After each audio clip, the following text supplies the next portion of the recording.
Shit. What up, y'all? Come on in here, come on in here, come on in here. Live from the porch. I ain't gonna be on here long tonight. Gonna check in with y'all, see what's going on. Q&A style.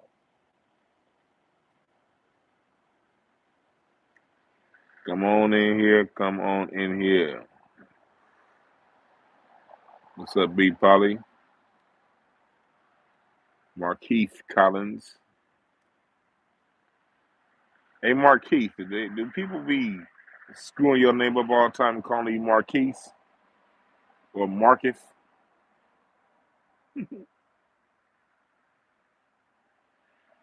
What's up, Red?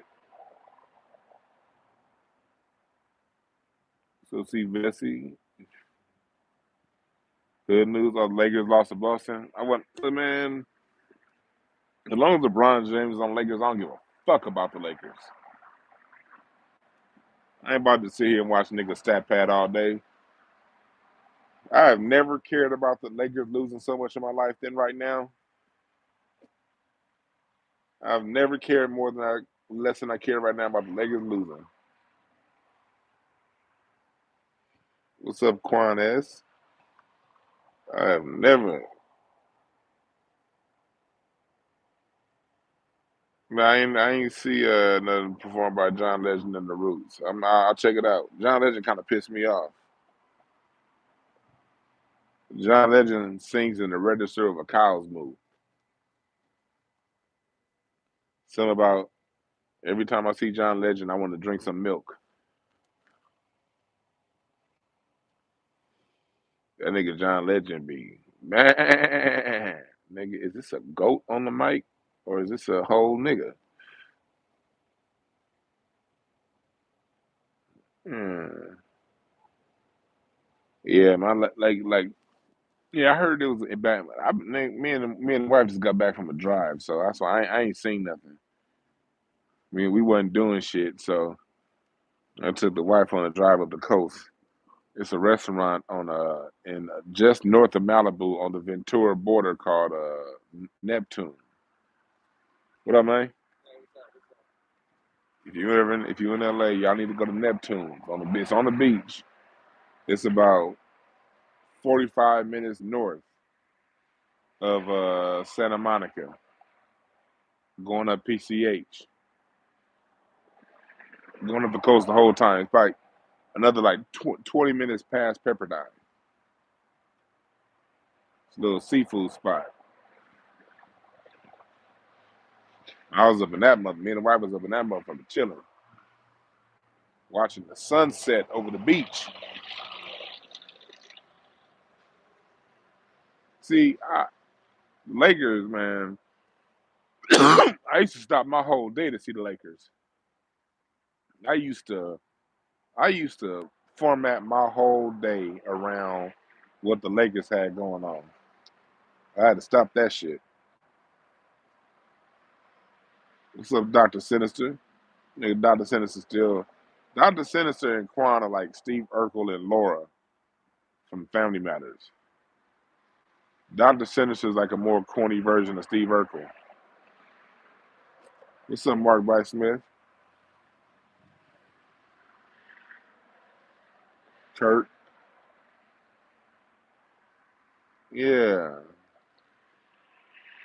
I do want to make some more of y'all mods, but I be on this show on my phone most of the time.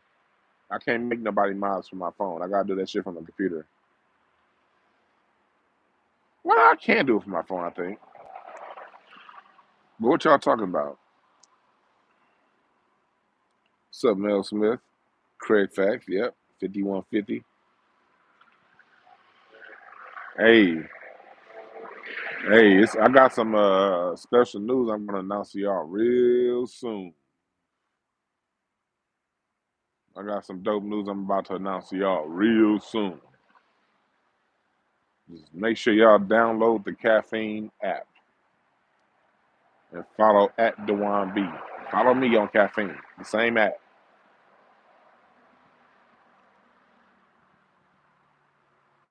Yeah. What's up, Tony Mac? Tony Mac sound like a brother that drive a Cadillac. You can't phase a nigga named Tony Mac. I don't know where you from, Tony Mac, but nigga, you one of the coolest niggas in town. Yeah, you ain't gonna find too many corny niggas named Tony Mac. That motherfucker, Tony Mac.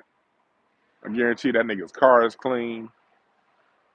That motherfucker dress clean. This motherfucker, Tony Mac, the only nigga that wear gators in a t-shirt. You can't be a bullshit ass nigga named Tony Mac. What's my favorite weed paper? I use a billionaire hemp wraps.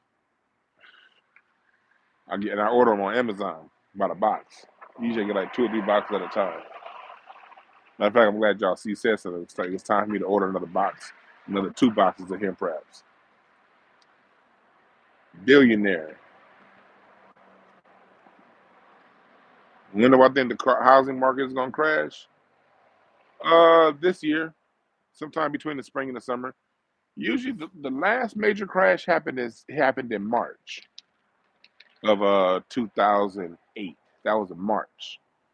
So I'd expect usually going into that second quarter of the year, going into that second and third quarter, I think that's when the housing market is gonna crash.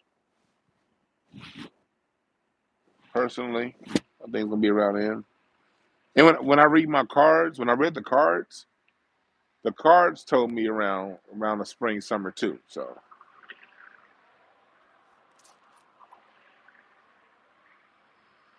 hey, Tuesday on Caffeine, I'm gonna be doing some. I'm gonna be doing some readings. If y'all got the Discord for Caffeine, I'm gonna be having some of y'all call in to do some mini readings on Caffeine on Tuesday. Because I be forgetting Craig got that poker table back there. I'm like, man, let me use that poker table to pull my cards out and fuck with y'all. I'm gonna be doing some mini readings on the Caffeine show on Tuesday. Yeah, and Mark, you're right about that. It is correcting yourself. Oh, I'm glad you said that, B Polly. What's up, Breeze? Good seeing you, brother. um, I just added Breeze as a moderator. Um, yeah, man, Errol Spence and Crawford ain't gonna fight because Crawford been running from that fade for like 7 years. Crawford don't want that. Errol Spence is gonna beat his ass. He trying to. Errol Spence probably gonna fight his next fight at 154. Crawford, because he know Errol Spence is getting too big for 147, and Crawford fits in. He weighs easily at 147. So, but I'm gonna do shout out to your Diego Weir. Shout out to you. What's up, 225 girl? Hey, that's what I'm gonna be doing over on Caffeine. He said Keith Thurman gonna stop Errol. Man, please. Keith Thurman couldn't beat Manny Pacquiao old ass. I don't want to hear that. And yes, it was a close fight. And yes, I do think Keith Thurman eked it out. But Keith Thurman should have dominated Manny Pacquiao. Keith Thurman ain't really been. He done fell off. He done had all them injuries and long layoffs. You know how Facebook be having Facebook memories. I had a Facebook memory that popped up yesterday, and it was from like 2019, and it said Keith Thurman. I'm ready to watch this Keith Thurman fight after a 2-year layoff. That was 3 years ago. He ain't fought in 2 years since that fight. Man, Keith Thurman is rusty and dusty. And another reason why I don't fuck with Keith Thurman is because of that combo cut he had. I'm glad he cut that combo cut off. I don't trust niggas with a bowl cut and a ponytail. Which one is it?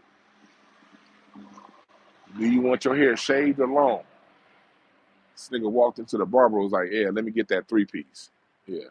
Give me a ponytail, shave the sides off, and put my ponytail into a bun. I don't trust niggas with them haircuts. I don't. Mm-mm, mm-mm. Either you gonna have a ponytail or you gonna have a fade. You ain't gonna have both.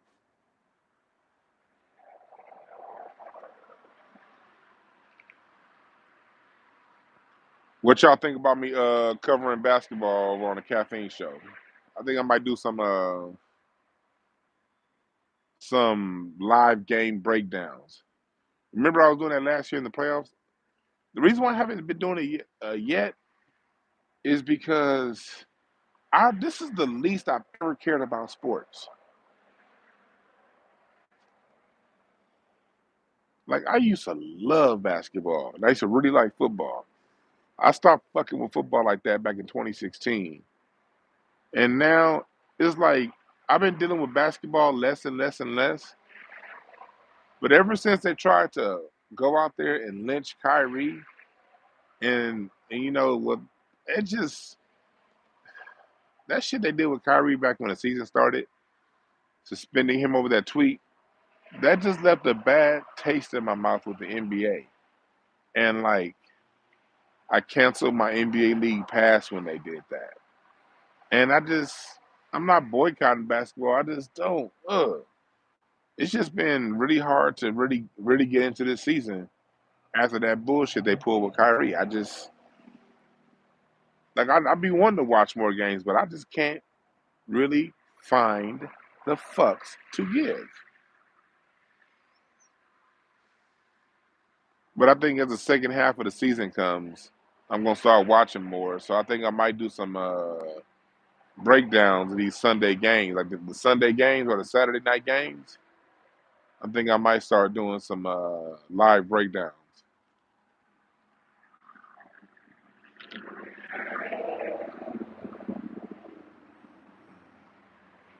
I've always hated college sports. If I'm gonna watch sports, I'm watching the pros. I'm watching the people. Nigga, college is a bunch of niggas I could beat when I was hooping. I can't beat no nigga in the pros. But it's somebody coming off the bench of a D1 college team that back when I hoop, I work that motherfucker. I ain't about to watch I ain't about to watch no nigga hoop that I can work and back when I used to hoop.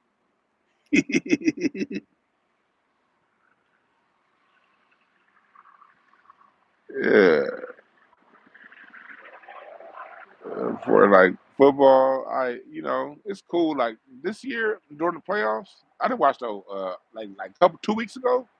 I actually saw like the whole second half of one of those games. I think it was the Bills.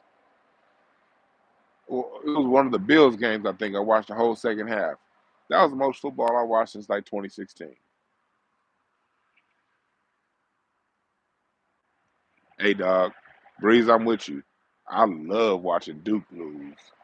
If my wife be mad, don't tell her I said this. But like, my wife went to Duke.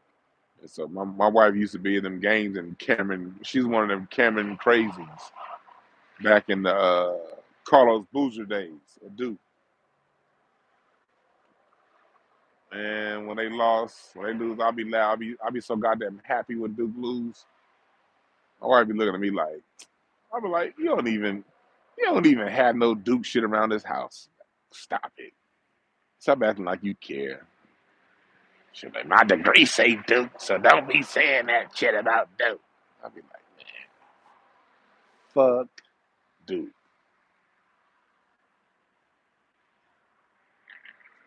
What's up, Bear Frank? Yeah, like I love like for me, I hear you, Black McBain. I can see why people don't like sports. See, for me, I am a I love competition. I love competition. I love sportsmanship. I love the strategy of competition, the chess match of competition. That's why I like boxing. You know, the angles people use. It's a beautiful science with boxing. You know, where do you place your feet, the hands, and, defense. And I love the science, the mental chess match. And the same thing with basketball. That's why basketball is my favorite sport. I see basketball the same way people see chess, because it is. It's chess with moving pieces. And I've always seen basketball from a coaching perspective. And I love coaching basketball, putting people in positions to score. And when I used to coach basketball, I would teach life to my kids through basketball. Teach them, sometimes in life you got to be the lead and be the leader and have people follow you. Sometimes in life you got to fall back in line and be the follower. Sometimes, like if you want to get a job done, in order for the job to work, you got to be the nigga that set the screen. You ain't gonna always be the nigga that score. Sometimes you got to be the nigga that's gonna just rebound and play good defense. Everybody has a role, and if everybody plays their role the right way, the team wins. And I used to coach that conception, that concept through the game of basketball when I coached. And basketball is like jazz. I don't listen to them announcers because I know basketball better than the announcers. So I ain't about to listen to Mike Breen, and I ain't about to listen to somebody that I could teach the game, talk basketball to me. And and so when I watch basketball, I listen to jazz. Like if you pay attention, like when you watch basketball, LeBron James has a Dizzy Gillespie, Oscar Peterson style of play. Like he does everything. And then you got someone like Shaq. Shaq was like Max Roach on drums, powerful, took over. And then you got somebody like Kobe. Kobe was like Louis Armstrong. He could do everything. Style of play. Then my favorite era of basketball was the 2000s. You had the 2000s Spurs, the 2000s and the 2000s Lakers, and the Spurs were like more like Earth, Wind, and Fire, where individually no one player was the greatest. Well, Tim Duncan maybe, but it was more so. Even with Tim Duncan, take him on a different team, he's not the same Tim Duncan. They were uh, the perfect analogy of the whole being greater than the sum of its parts. And then you had the Lakers are more like Parliament, funky, with the stars, Shaq and Kobe, Glenn Rice. Parliament, it was like a super band. It was funky. And you had a decade long battle, and then they kind of switched as you got to the Gasol Kobe Lakers. They became more like Earth, Wind, and Fire. Kobe getting older and having diminishing energy, and not quite as dynamic as number 24, not quite being as dynamic as number 8. He settled into a different role, and the Spurs became more like Parliament because them niggas kept picking up all the good free agents.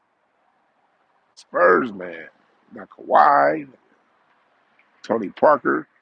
People forget how great of a point guard Tony Parker was. Tony Parker was a greater point guard than Steve Nash. Yes, I said it.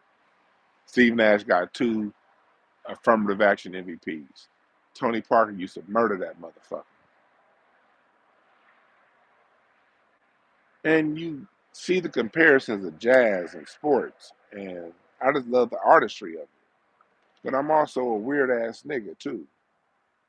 I'm a very unconventional person, so when people tell me they don't get it and it's something else, and I sound crazy when I say that shit, I understand. I know I probably sound crazy to some of y'all listening right now. I get it. I'm not gonna ever sit here and say that I'm the most normal person you've ever met. I'm a weird nigga.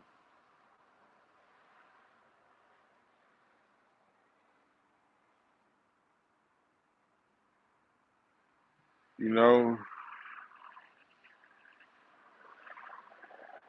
but you say like the Spurs because I say personality. Yeah, Spurs are low key, and I hated the Spurs. Like That's because I'm a Laker man. So the Spurs was the only team that could really fuck with us.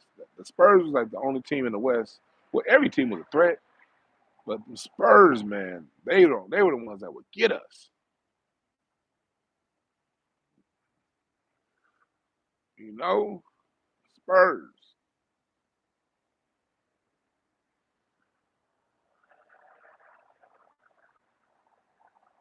So it's like that's why I say, man, them 2000s, that era it was that era, the Western Conference from say 2000 to 2012, 13, from 2000 to 2013. That West was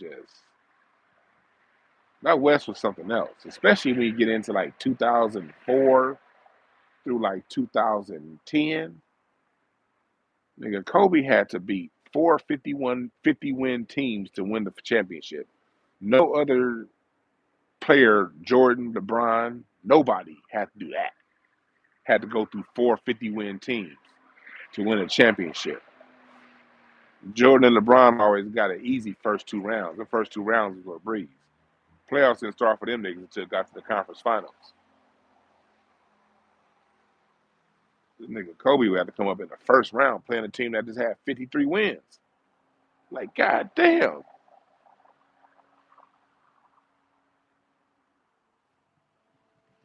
Yeah. People forget about that. See, I don't just look at your team. I look at who you had to play against. When the Lakers played in the 2008, when the Lakers played in the 2008 playoffs, the year they lost to the Celtics, do people understand that they had to beat the fucking Spurs 1 year removed from the finals? The Spurs that just picked up Antonio McDyess, and that nigga was wetting every fucking jump shot. And Kobe lost to the Celtics that had motherfucking Ray Allen, Kevin Garnett, and Paul Pierce. Pierce. They were all drafted in around the same time. Those were Kobe had to play against three of his contemporaries who were 10 times plus All Stars. Not some niggas that was way older or some niggas that was way younger. No, the same fucking age.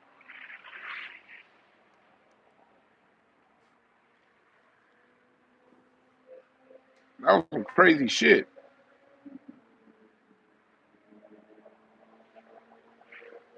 It's 11-11 time. But yeah, it's so much that goes into it. And so when I talk basketball, I talk the science behind the game. And I don't really a lot of people don't get that. And I really pull back because I told you I had a sports show on Blog Talk Radio. I started one on Blog Talk Radio back in 2011 with some random ass NBA player who I won't name, and Larry. Y'all know Larry Goodwood. I be in the chat. It was me, Larry, and some weirdo ass NBA nigga. And we started that show together back in, well, I started it, and I brought them niggas along back in 2011 on Blog Talk Radio. But I stopped it for a couple reasons. Well, one, the weirdo ass nigga did some weird shit with the show, so that was one reason why I stopped it. The other reason why I stopped it was I was just tired. I was just tired of sports fans saying if you say anything that they don't agree with, you're a hater. Like the black man, the discourse between black men has devolved to some weirdo ass preteen shit.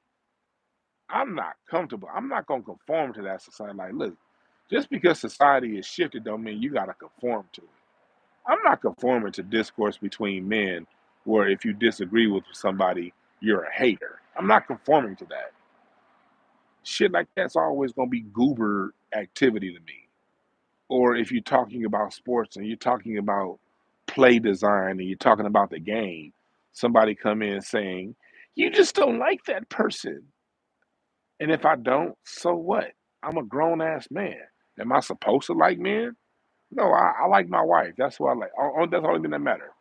Only person that matters I like my wife and I like my friends. We're cool. I like my family. I've got a few people I'm cousins I like. Does it matter if I like or dislike somebody that's an athlete? We're talking basketball. But you had these grown ass men that get into these homoerotic. Let's just tell it. Hey, can we tell the truth, fellas? Let's tell the truth. What's up, Dukes? That's my nigga right there. Me and Dukes went to high school together. Westchester High School. That's my dog right there. That's my nigga. But y'all say what's up to Dukes? What's up, Run It Up? What's up, Bismarck T? But yeah, the whole bronsexual mindset, like I troll you niggas on purpose because to me it's like if I say a word or two and I see a grown ass man start to throw a hissy, that's actually funny to me. If I can say two or three things and it's going to shift your emotions and you're going to defend this man that you've never met as if he is somehow kin to your son, personally, like DwannBrown can be an asshole. And on my asshole side, that's funny to me. So there be times that I'm sitting around the house and I'm kind of bored, and my Gemini is. I'll be chilling out, smoking some weed, listening to some music, watching I'll be watching basketball, and my Gemini switch a flip. I'll be in my own world, just chilling, kind of, and my Gemini switch a flip, and I'll start laughing to myself. Like I'll see some shit happen on the game, or I'll be reading Twitter, and then my Gemini switch a flip, and then when that Gemini switch flips, I'll say some shit on Twitter or Facebook that I know is gonna piss a bunch of bronsexual niggas off. And I'll be hitting laugh before I hit send. And then when I hit it, I'll be laughing. Then I'll set my phone down and I'll go do something else. And I done forgot I sent that tweet off because again I'm a Gemini. My mood switch real fast. 1 minute I'll be deep into one thing and the next minute I'll be all the way into something else. That's why if y'all follow my Twitter, one tweet I'll be explaining the song in depth. And the next tweet, I'll be like, man, I'm scared of midgets because my mind be going everywhere at once. So I'll do that. And then I'll sit my phone down and do something else. Then I'll come back to it. And there'd be a whole bunch of grown ass men with gray chin hairs. Mad. And I'll be at my phone, laughing my ass off. Klein said, damn Geminis. Nigga Brian Black said a bunch of Virgos in the replies. You're right. Because Virgos get mad. Virgos think if you disagree with something that they don't agree with, that they agree with, that you disagree with them. Like Virgos take it personal that you disagree with a particular topic. Like, no, nigga, I don't disagree with you. I disagree with your thoughts on this topic. You still cool. Virgos be mad though.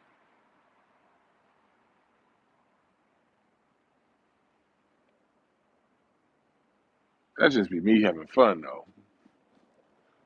But I think like as the second half of the season heats up, I'm gonna do some live like basketball breakdowns where I'm gonna announce games live, and then we gonna do some talk about it after the game. You know, have some of y'all call in, and we talk about basketball from a strategic point of view.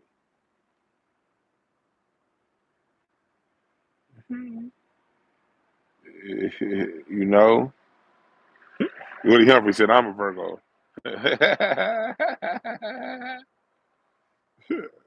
No offense, Woody Humphrey. We still cool.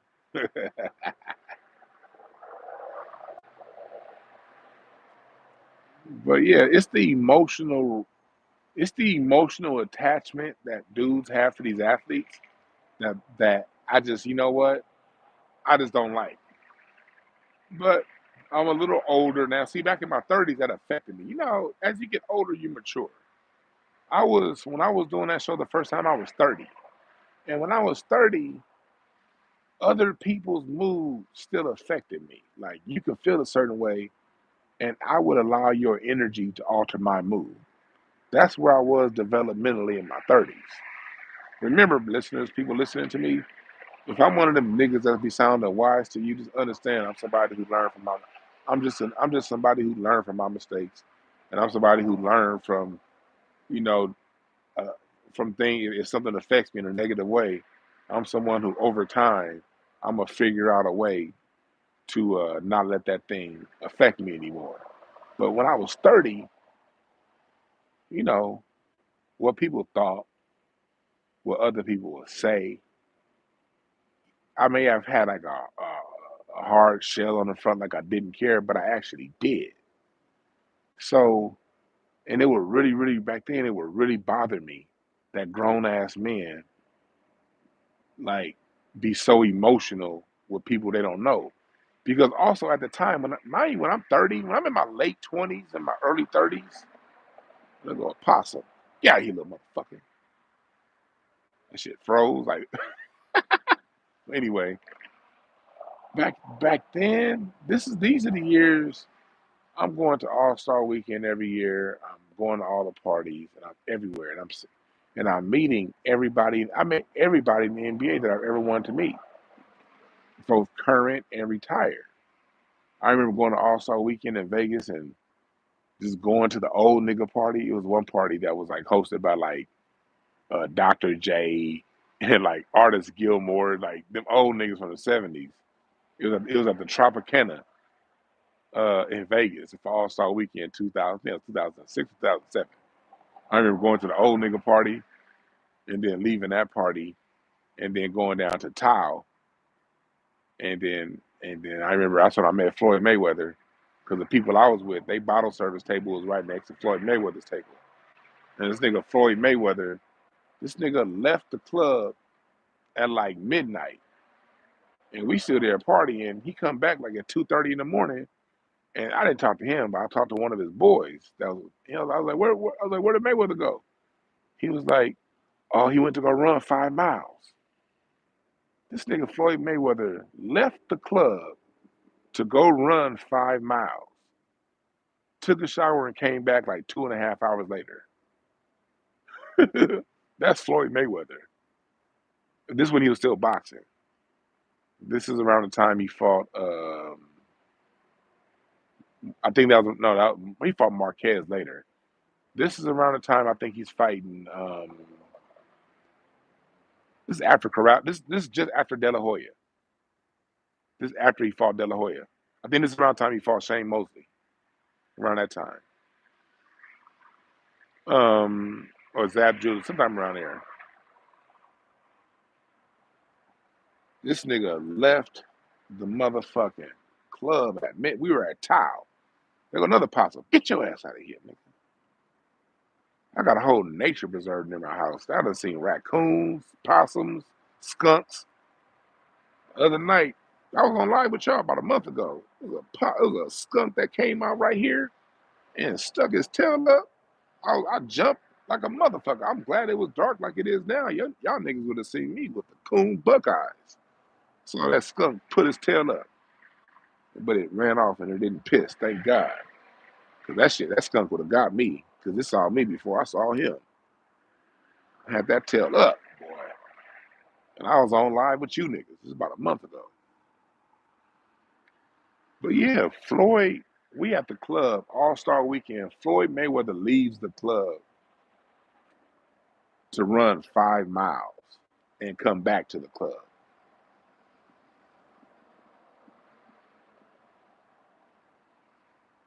Yeah. Them two cop possums are coming close. Trying to see how they homeboys, because if they homeboys, but if they don't like each other, they're gonna fight. Do possums fight each other? Because one of the possums just sitting there, kind of like licking his nuts, and the other possum getting ready, like is behind the bushes. And in about 10 seconds, he about to pop out and see him. I want to see him fight. I want to see him fight. Possum fight. Anyway, oh yeah, they might fuck. You're right. They could be fucking. Maybe that's why that one possum licking his nuts, probably getting ready for the takedown. This nigga about to get some possum pussy. Anyway. Um, yeah, no, I'll stay away from raccoons. This is a tree over here in front of my spot. This raccoon, I don't know what's up in that tree, but this is some raccoon that be going up in that tree at night. Um, mm, but anyway, see, I'm living in the country. I live in South Central Los Angeles. I don't live in the country. I live in South Central. I'm a LA nigga. Um, but anyway, so why did I sell that? These are the years, going back to what I was talking about when I was doing the sports show. These are the years I'm actually around a lot of these NBA dudes, and I'm seeing firsthand the difference between what's reported on ESPN and Fox Sports and what's really going on. I'm seeing, like, when I would be in the tunnels after these games, I'm seeing players really getting ready to get down and fight. And Sports Center would never report the real fights that I would see that would happen in the tunnels after the game. I remember I was at a game one time in Cleveland. It was the Cavs versus the Celtics. This is the year after LeBron James left. So this is when they were sorry as fuck. Byron Scott was the coach. And salute to T. Scott, Byron Scott's son. That's my dog. That's my dog. He was an assistant on that team. This is the year before they drafted Kyrie Irving. So the team just sucks. LeBron's gone. Kyrie Irving's not there yet. It's that year. And so after the game, I'm in the tunnel. I'm where the cars are at Quicken Loans Arena. And this nigga Eddie House and Booby Gibson was trying to get down. Like, sometimes niggas be faking. Them niggas was trying to get down. Now, mind you, neither of these players got big names, but they had to have like a whole bunch of security come out to stand in between and like usher all the Celtics onto the bus because them niggas was about to get down. And mind you, I'm over here expecting, because mind you, at this game, because this is the game before LeBron James makes his return to Cleveland for the first time. This is the game before that. So this game, national TV, ESPN was there. Their cameras were there. Like, I saw their cameras there. They didn't say nothing.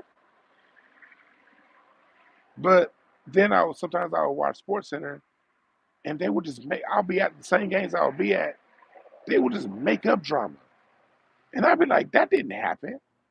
But then when you would see, I remember one game, Zach Randolph knocked out Kendrick Perkins. I wasn't at this game. This is like 2010, 2011, sometime around there. I'm in the tunnel here at Staples Center, and the Clippers are playing the Heat. I'm walking out the friends and family room going to the tunnel where the buses are, and Savannah and Jada are real. I don't know if they still are, but at the time they were close.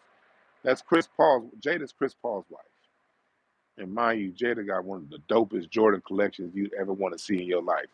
Jada will come in them games with some of the most unseen, freshest Jordans you don't ever seen in your life.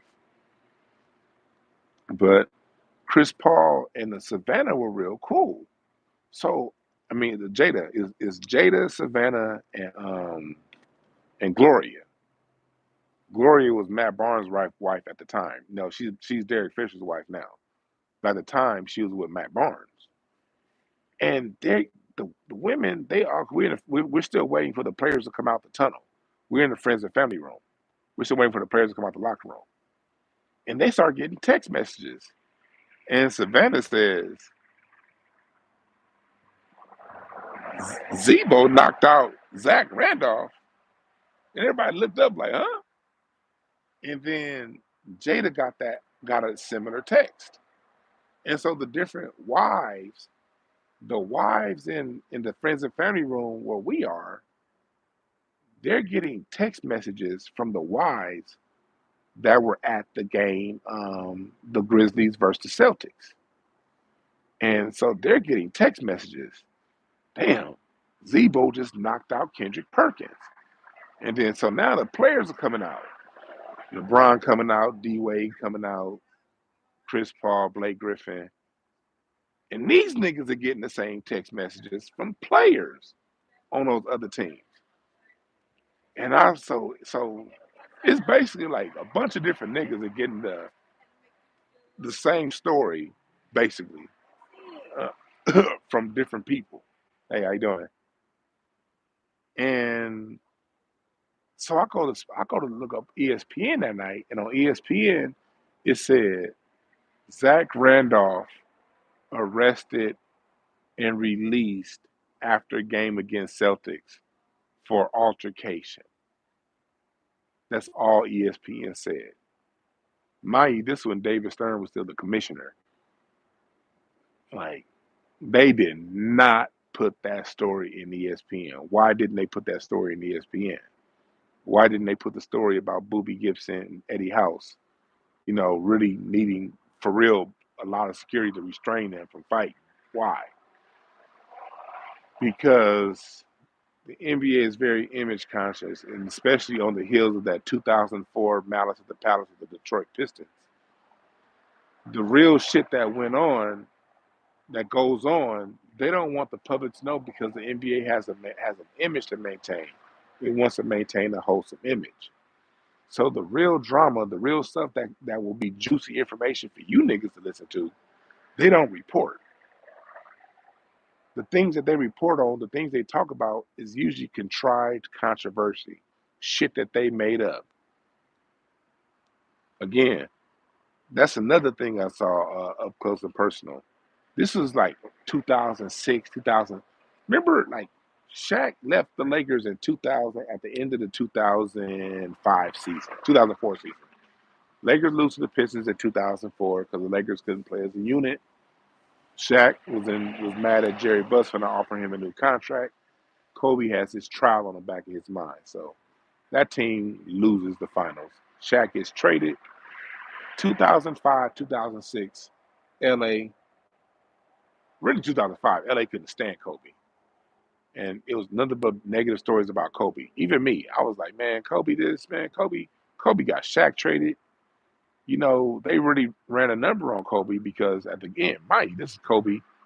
Kobe was a golden boy, but he just fucked that white woman. You know how America works. Don't fuck with our white girls.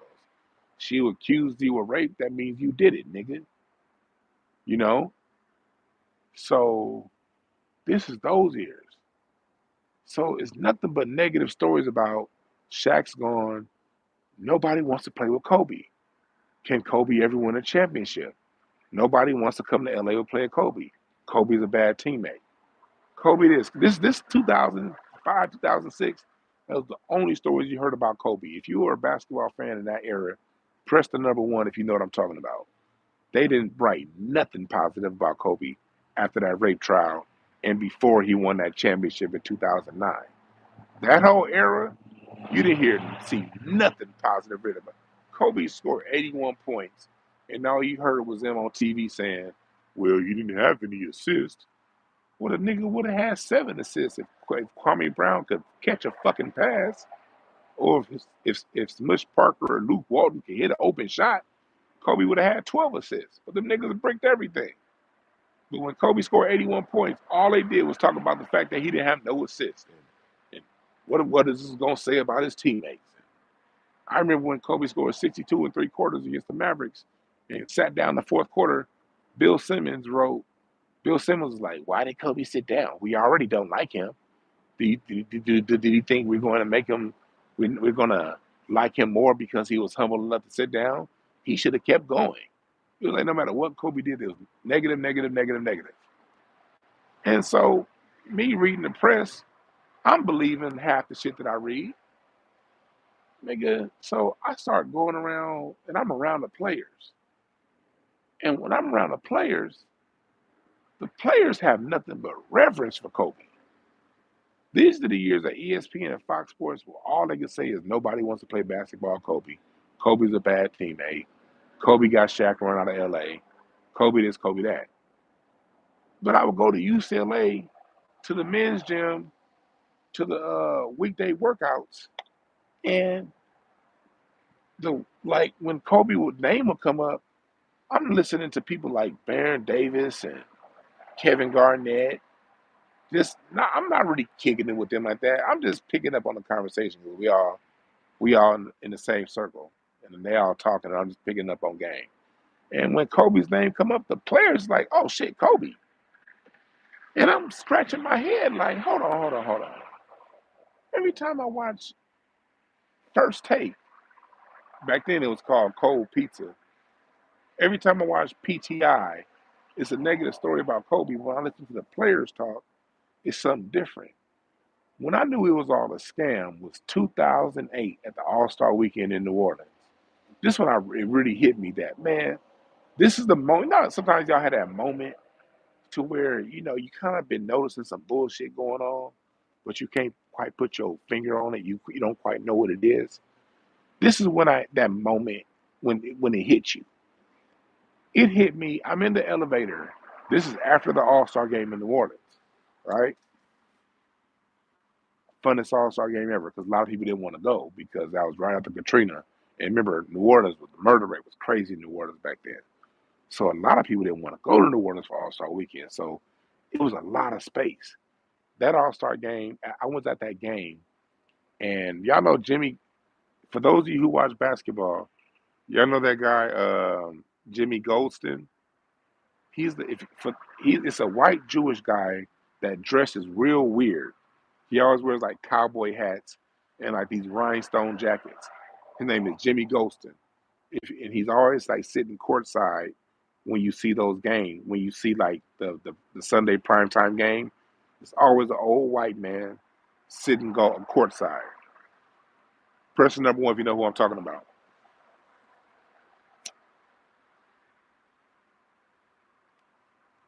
Well, Jimmy Goldston, when the All Star weekend was in New Orleans, the way it was, he likes his courtside seat. Like Jimmy Goldston only sits where his feet can touch the floor. He don't want to sit anywhere behind it. So this ticket broker I knew back then, he's one of the people that always guarantees Jimmy Goldston his seat. Well, that year there were no courtside seats for your feet to be on the floor because the way they had it set up that All Star weekend, the media, the press had the courtside seat, and the first row was behind the media row. So Jimmy Goldston gets to the game in the first quarter, and he sees where his seats are, and he's not sitting with his actual feet on the floor. So he mad as fuck. He leaves the game. I had tickets. My tickets were like I didn't have bad tickets. My seats were like on like the 10th row. But the ticket broker was trying to work out some shit with one of the players that I knew. And so he was like, hey, he hit me up, was like, hey, Dwan, Jimmy don't want his seats. You want him? He left. I was like, shit, I'll take him. So I was front row center court for that All Star game. I thought Ray Allen should have won MVP because the West was winning. Ray Allen hit like 7 shots in a row. Made 7 points in a row, got hot. But LeBron got that dunk in the game at the end, so they gave LeBron his first All Star game MVP. I was at that game courtside, so I leave the game and We go back to the hotel. The NBA likes using just for those of you out there, the NBA likes using Sheraton hotels. If the Sheraton, in most cities, NBA players stay at the Sheraton, the same Sheraton that owns the New York Knicks. So we're in the elevator at the Sheraton in New Orleans on Canal Street.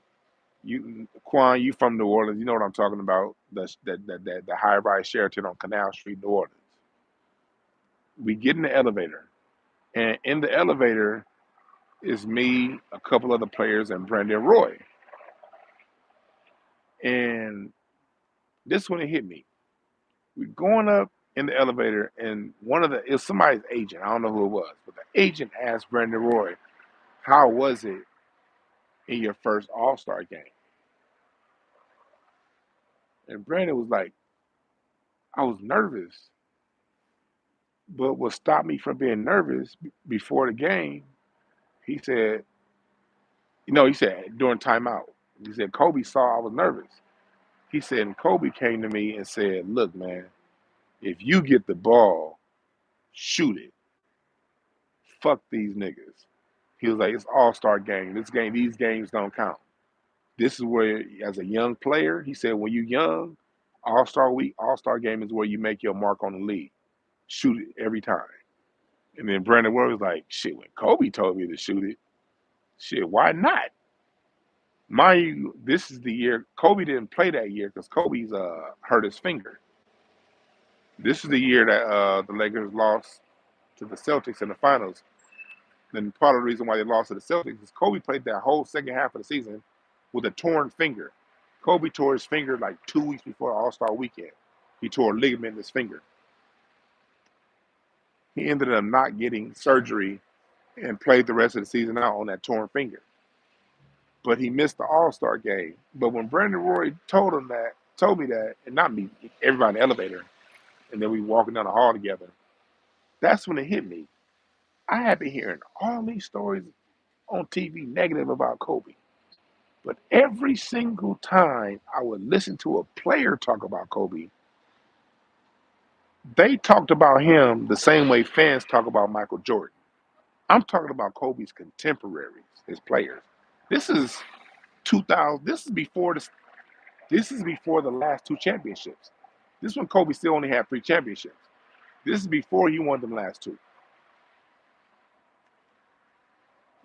And that's when it hit me. All that shit that they be talking in the media is contrived bullshit. These players don't think nothing like how they say.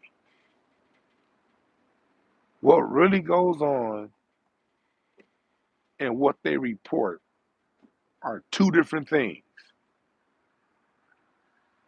So I have that perspective when it comes to basketball. So when I was in my late 20s, early 30s, when I would listen to a lot of you dumbass niggas that didn't know what the fuck y'all was talking about, trying to argue with me about basketball, I would get offended and it would bother me. And so that's why I stopped doing the sports show and just didn't do any kind of podcasting. So y'all can look on the same very channel. If you go way back to the beginning of this channel, you'll see some videos of me and Larry doing sports and things. That was the name of the show, Sports and Things. Go back, the same channel when I'm done talking, scroll back to the beginning. You see I very sparsely put up videos. I'll put one video up, then we'll put none up for like 2 years. I was talking sports, and I kept trying to bring it back. And every time I would try to bring the sports show back, I just couldn't do it. Because you men are weird as fuck with these athletes. Y'all be having whole love affairs with these athletes. And it's stupid.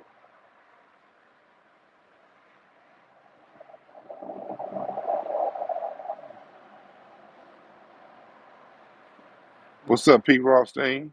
I ain't seen you in a minute. Salute to you, brother. And then the same thing with LeBron. See, this is when I really understood what it was about. I told y'all I was in Cleveland a lot the year after LeBron James left. I had a friend that played for the Cavs that year.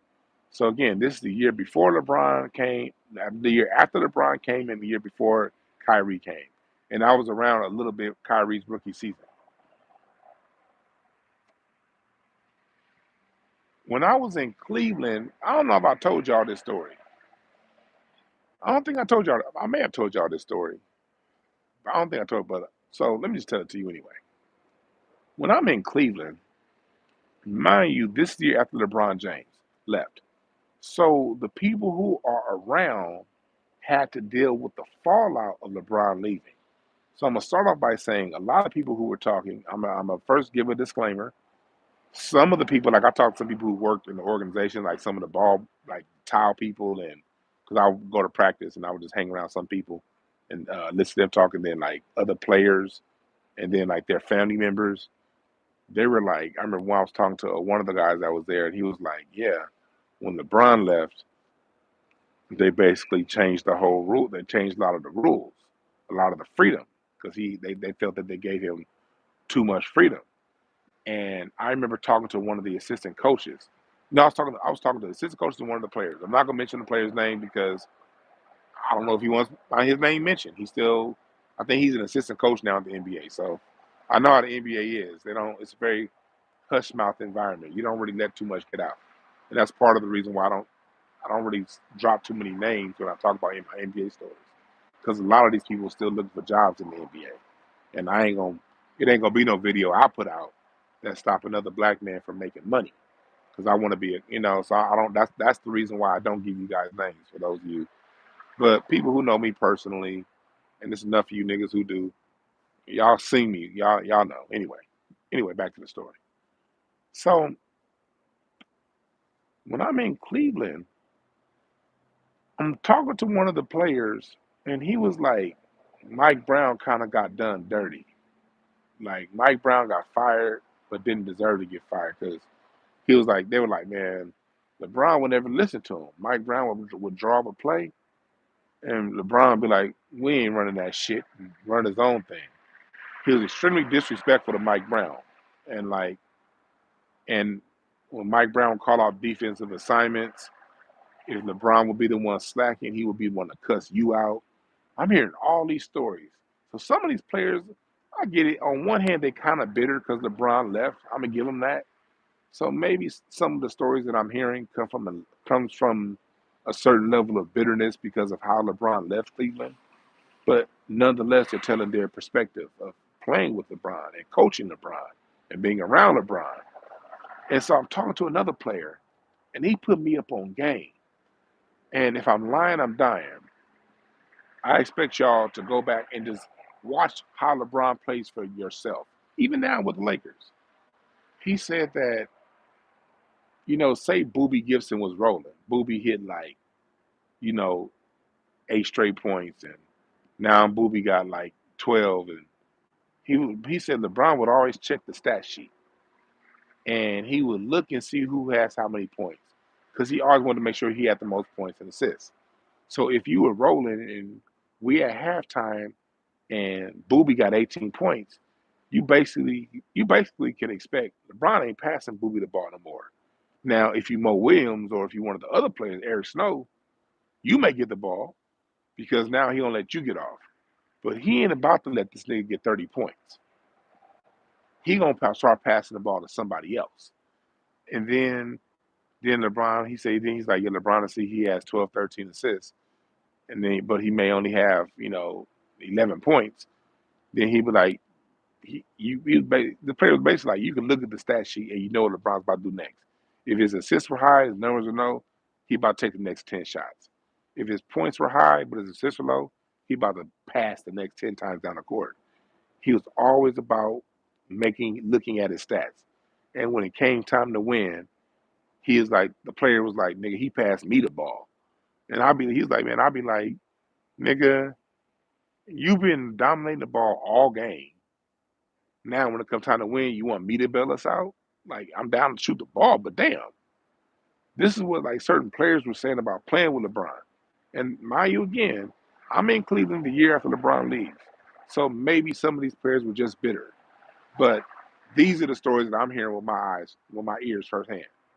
You know what I mean?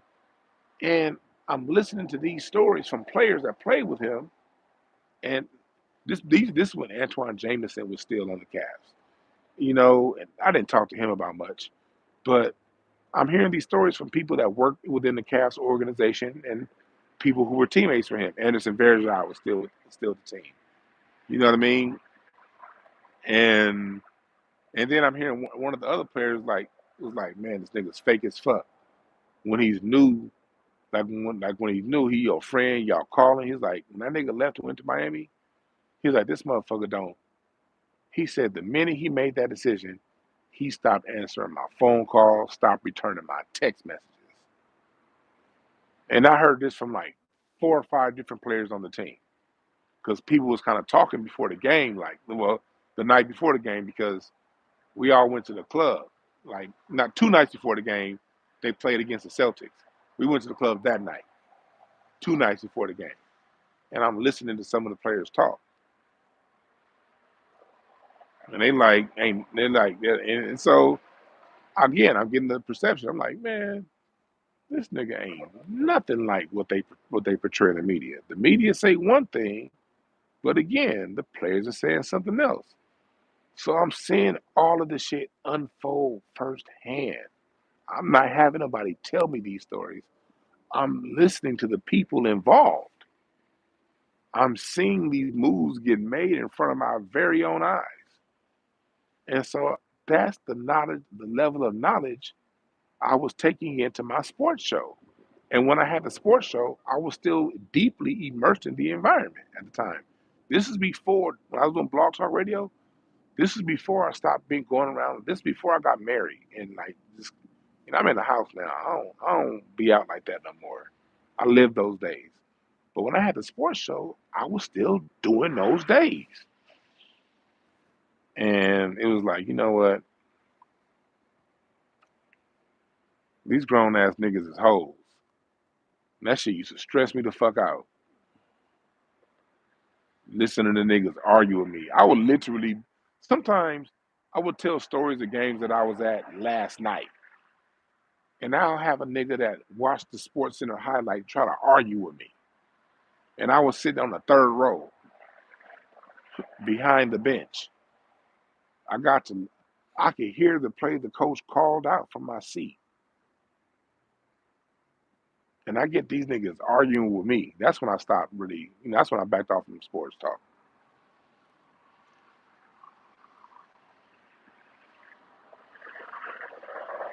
What's up, Barracuda Tech?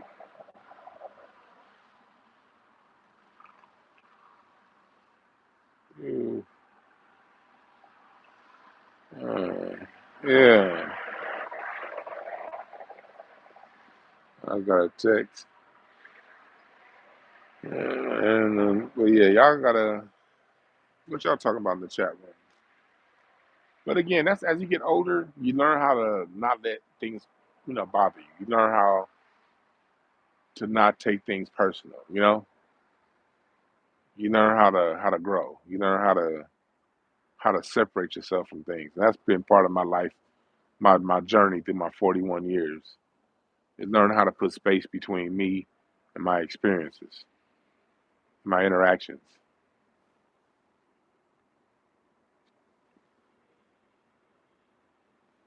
You're right about that positive influence. People do love to hate. Like, here's a test. I want everybody in here to listen to me. If I'm bullshitting, let me know. This happens to me every single time. And I want you to try it too. Whenever I post, y'all know how I be on Twitter or Instagram and I post whatever I'm listening to and I'll tell a quick little story about the music. Anytime I post about Bobby Womack, somebody, because everybody saw that Sam Cooke documentary on Netflix, it's very popular. Put up a post about Bobby Womack.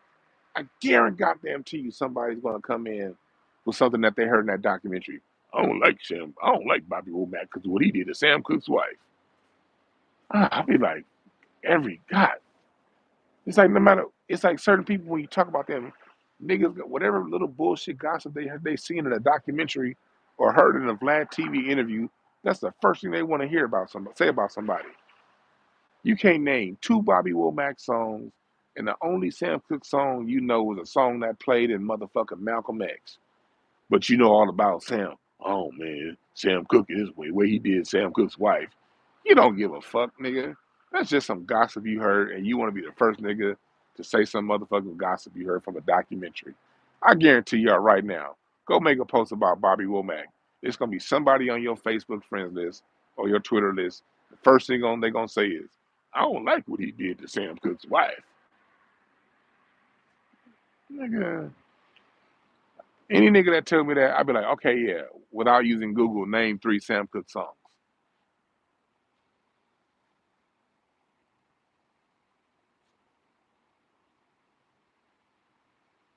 Without using Google, Since you want to be Mr. I got the latest gossip because you saw that same documentary the rest of us saw. Without Google, name 3 Sam Cooke songs.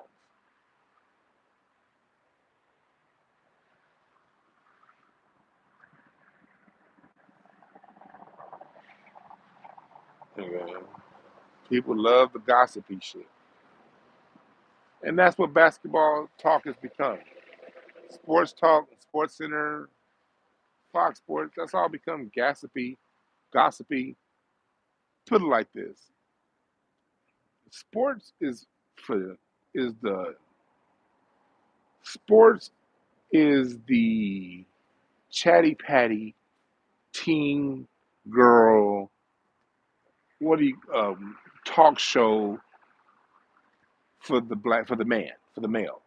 The same shit niggas complain about women being gossipy and watching Real Housewives, and that's all sports is for you niggas. It ain't no different. That's chatty pattyville for men. Except for they contrive and create the stories. They don't tell you what really happened. Cause it be some real entertaining shit that be happening around the NBA. I tell y'all. But they ain't gonna tell y'all that because the real shit might really put a blemish on the league. They want to control the controversy. So they create controversy out of nothing. Something that can be isolated to the individual player, but nothing that's gonna leave a black mark on or stain on the NBA. That's why they didn't tell you niggas about Zach Randolph knocking out Kendrick Perkins. They just told you Zach Randolph was arrested for an altercation. And they didn't tell you who the altercation was with. They didn't give you no details. Because if they tell you that, we're only a few years removed from the Malice of the Palace. They're going to start bringing up shit about Ron Artest and Jermaine O'Neal and that bullshit ass fight.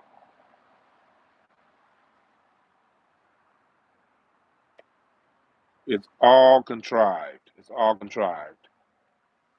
Oh, what's up? What's up, Jay? Check my phone. I'm on my phone. Can't check it. What's up, Ebony? Oh, Ebony, you coming to the show February 25th?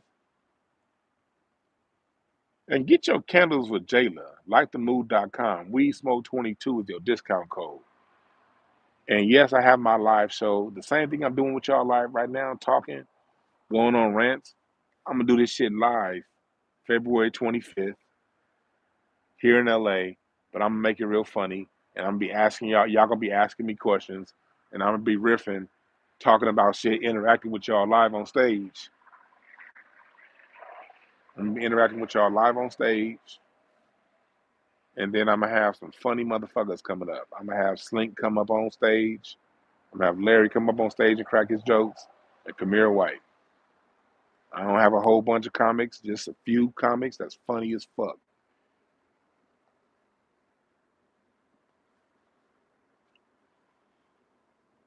So, oh yeah, hit my cash app, y'all. I need it. Shit, the $1 Dwan Brown, if you so choose. I'm gonna check my phone, Jay.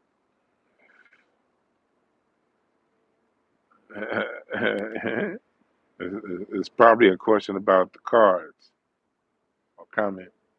I love reading cards. I'm reading cards on my caffeine show on Tuesday. I love reading cards. If be some shit going on, first thing I do is go out and pull them cards out. Be like, oop, there it is.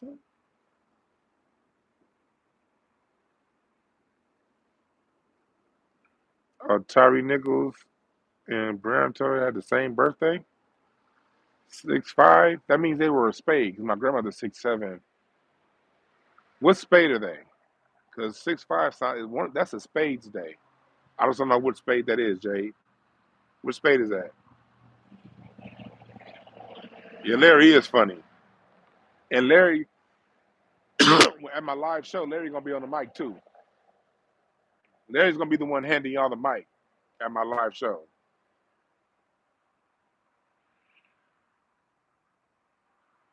Oh, Queen. That's a diamond. Oh yeah, that's why. I guess that's why Queen of Diamonds. You're right. It is diamonds because King of Clubs is May 19th, and then it goes into an Ace of Diamonds. So yeah, Queen of Diamonds. Oh shit. Okay.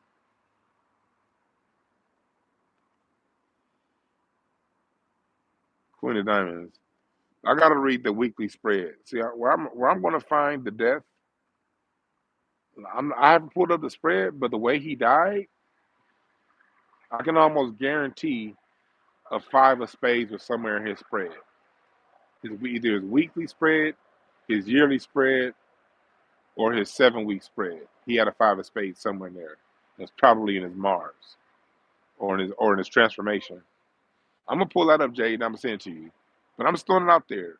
I'm probably gonna find a five of spades somewhere in his spread. But I'll text you, Jay, when I see it. I ain't gonna be here that much longer. Oh, you said Ace of Diamonds is May 18th. Yeah, Ace of Diamonds because May 19th is the King of Clubs, and then 'cause that's Malcolm X's birthday.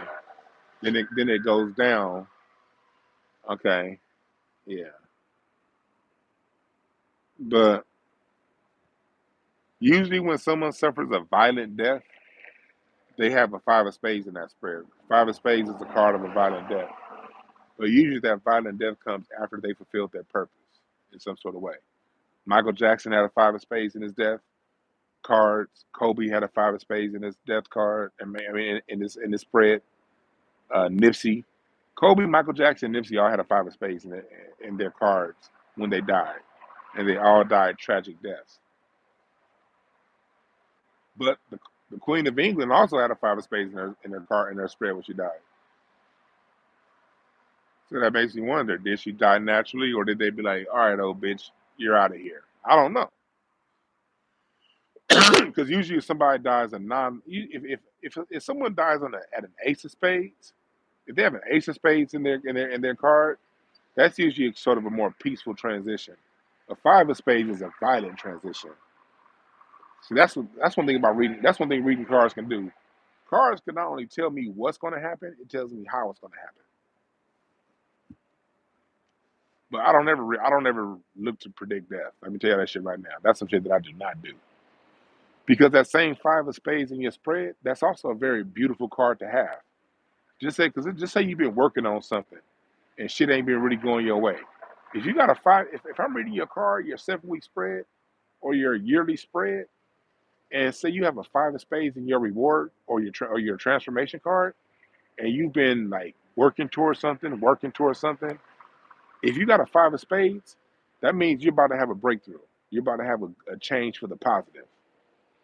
So when I read your yearly spread and you've been working now, if you've been having an idea and you've been a lazy son of a bitch, then that five of spades ain't gonna mean nothing for you because you ain't been doing nothing. Like when I read cards is all about the level of effectiveness comes down to the work that you put into it. Because this ain't no esoteric uh thinking your mind, then the Lord's gonna give you something bullshit. No, the level of work you put into something is the level of rewards you receive out of it. So if I'm reading your cards and you've been working at something at your business, in your home, in your professional career, in your school life, if a five of spades come up, that means something like is gonna suddenly come out of nowhere that's gonna like change your life and like for the positive. So the cards have a high vibration and a low vibration. They can go either way. They can go either way. King of Spades and Saturn. King of Spades and Saturn basically means because Saturn rules like your how you live your life and how your morals, but Saturn is also your motivating factor. Saturn pushes your sun card. So King of Spades is the God card. That's card number 52. That's a card that can do anything it wants to do. So if you have a King of Spades and Saturn, that means you can do whatever direction you point your mind to is where you need to focus on. But usually that direction is pointed in somewhere that's unconventional.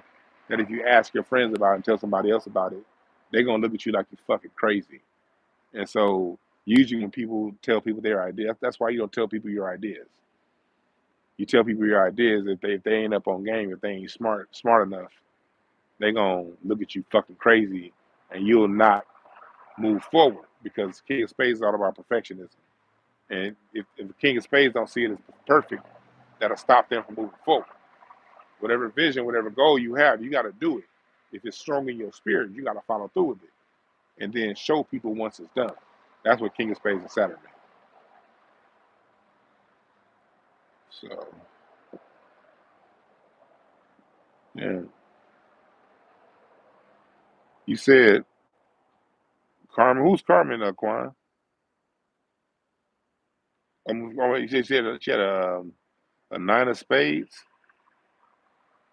Oh, all the spades can be like nine. See, nine is transition. Nine is graduation. That's why the nine of spades came up. Nine means a nine of spades is a mental. Nine of spades is a card of graduation of wisdom. That's where you graduate to a higher plane. Nine of spades is a very difficult card to work with because most people, what it takes to graduate to another level, is usually too high of a bar for a lot of people to reach, so they fall short. But nine of spades can also mean it's time for you to graduate your ass from this earth and on to the next realm.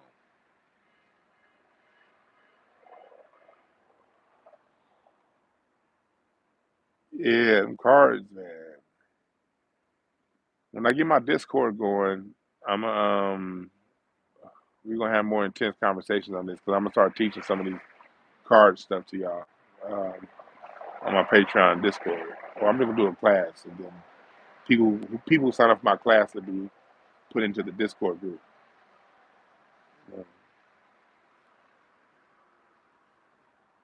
Yeah. No, it's not tarot card reading. Tarot's younger. It's basic cards, the same cards you play poker with.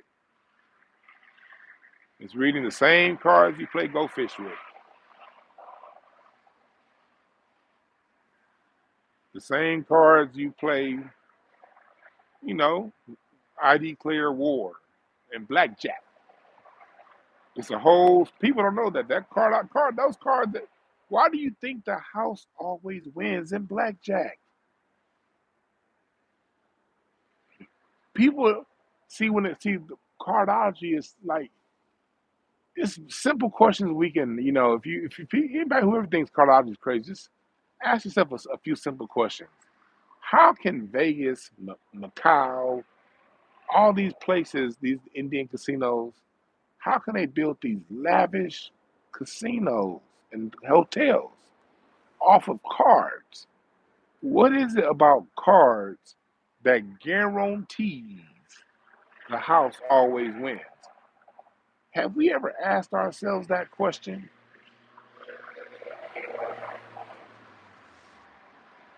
Why is it we can scientifically determine the house will always win in cards? You sit down at a blackjack table, it's five of you niggas. One person is the house. Why do the house always win? Because the cards are a science that guarantees outcomes at a very high percentage clip. There's a science behind the design of the casinos. Hell yeah, no props. And just the physical design.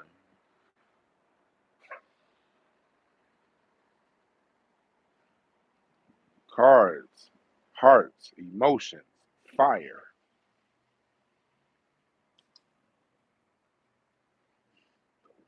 the springtime of year. I'm sorry, the springtime of year. Youthfulness,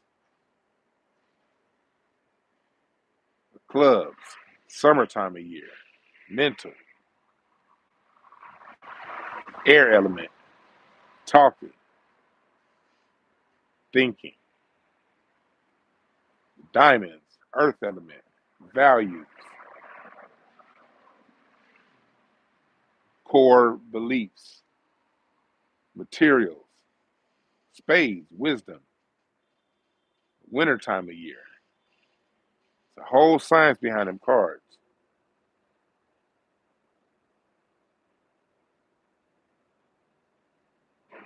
Hey, Quan, you got to put me up on game about the science behind them casinos and how they design. Please put me up on game about that. I need to know more about that. I'm not gonna sit here and app.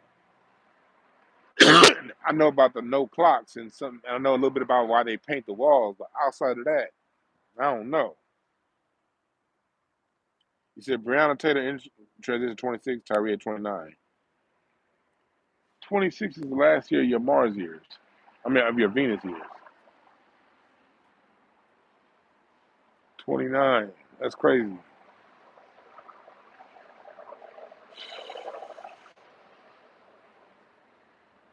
Mm. Yeah, it's a whole science behind all this stuff. And I'm going to explain some of the science more on the caffeine show on Tuesday. We're going to talk a little bit about the science, and I'm going to have some of y'all call in. B. Polly, I already know you on the caffeine Discord. So if you're watching the show on Tuesday, feel free to call in and ask me. I'm going to do two ways. I'm not only going to just read people, I'm going to have my actual cards out so you guys can ask me a question and I can pull a card and give you an answer. Would y'all be down with doing something like that?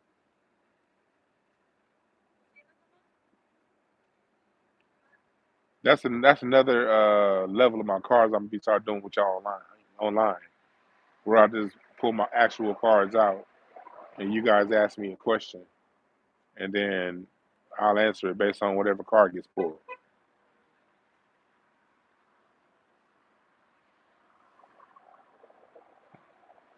Yeah, we're gonna be doing. Well, yeah, I got an announcement that it's gonna come to y'all. I'm just waiting for everything to be shored up in detail. But your boy's about to have a whole nother show on a whole nother app, and I'm gonna still be here on YouTube, but I'm gonna need y'all to move to that app because this is a good thing for me. This is a really good thing for me. I'm gonna be able to play my music. I'm gonna be able to do. I remember all the things I've been telling you I want to do. The movie reviews, where I can actually play the movies and the TV shows. I'm gonna be able to do my sports with y'all, and I'm going to be able to play the music. Y'all think I'm creative, nigga? My creativity is about to go fucking crazy with y'all. Watch. Y'all think y'all done seen some shit now. I'm about to really get creative with you niggas on that other app. But I'm gonna still do my Q&As here over on YouTube. I'm gonna still do my interviews with Randy Short over here on YouTube. I'm gonna still like just like I'm talking to y'all like late at night right now. I ain't gonna stop this shit on YouTube. Hell no. But some of my more in-depth content is gonna be over on the other app because over there I can actually play the fucking music. I can actually play clips of shit and not get my video taken down. There's too many rules over here.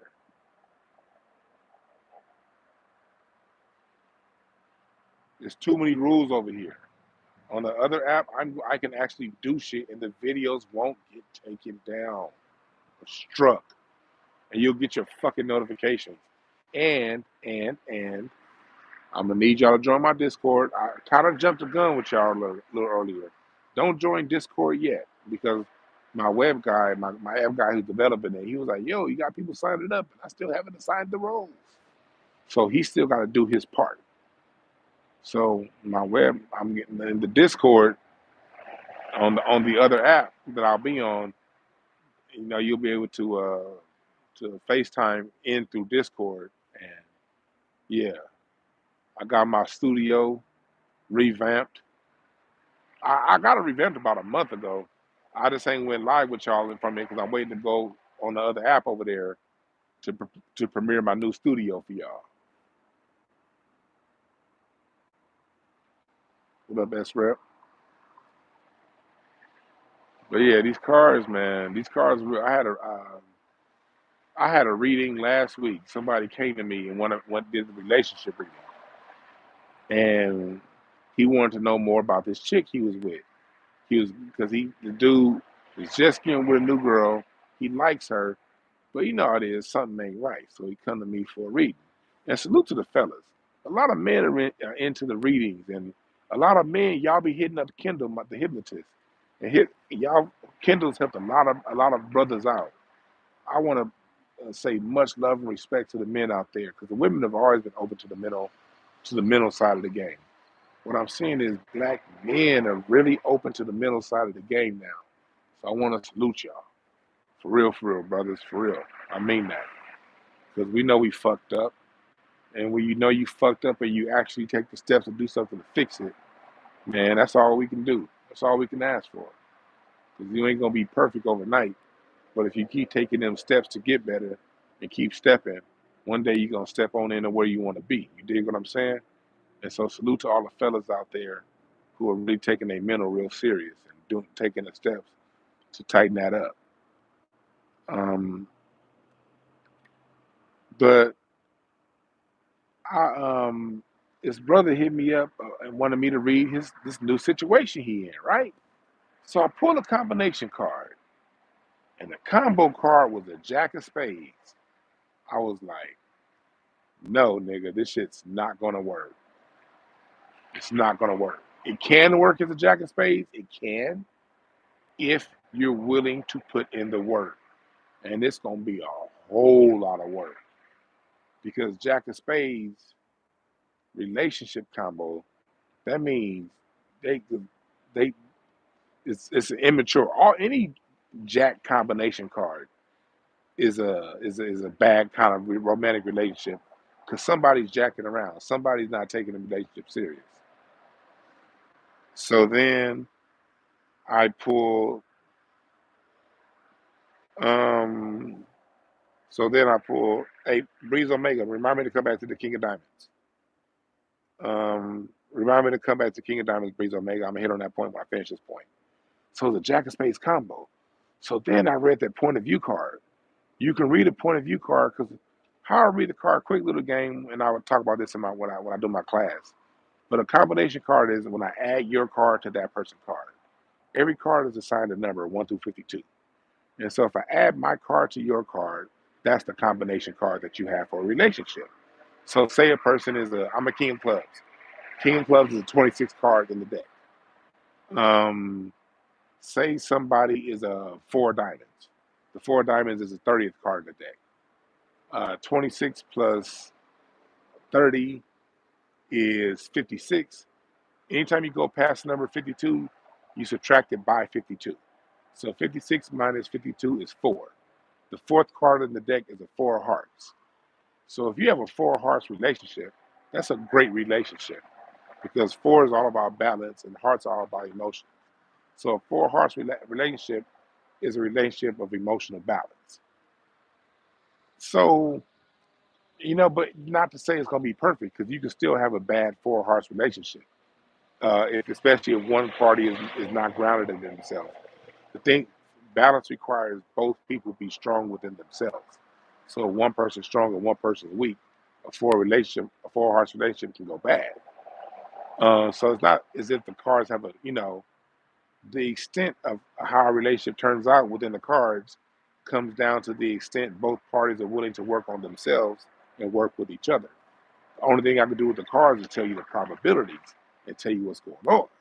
So I read their card. They got a Jack of Spades relationship. And so I read his point of view. His point of view card was a Queen of Diamonds. So what that told me was the Queen of Diamonds is like the mother of values. The Queen of Diamond rules values. They rule, that card rules, organization and making things right and having things decently in order. So when I read that was his point of view card, I was like, yeah, you like her because she brings you a certain value. She brings you a value to the relationship that you behold, and it's probably something that you didn't get in your previous relationship. And dude was like, yeah, man, she come over the house. She be cleaning my shit. She do this, she do that. She whoop de whamp. My last couple chicks I was with, they didn't do none of that. And that's why we broke up. And she do all that. I was like, okay, cool, ha. So then I read her point of view. And her point of view was the 8 of hearts. And I was like, y'all niggas is fucking every day, ain't y'all? I said, she fucks like a rabbit, don't she? And that nigga's jaw dropped. He was like, yo, how'd you know that? I said, Ada, she had an Ada Heart's point of view. That means she would you for the won'ty wham, boomty whams. And you better give it to her every time, because if you stop giving it to her, she's gonna leave you. She's only here for the smashies. So and then that made sense as to why the relationship with the Jack of Spades. Jack's all about in a Jack of Spades relationship, somebody's playing games. All I gotta do is break down which card and I can find out who's playing games. And I can find out exactly what games they're playing. That's how deep cardology is.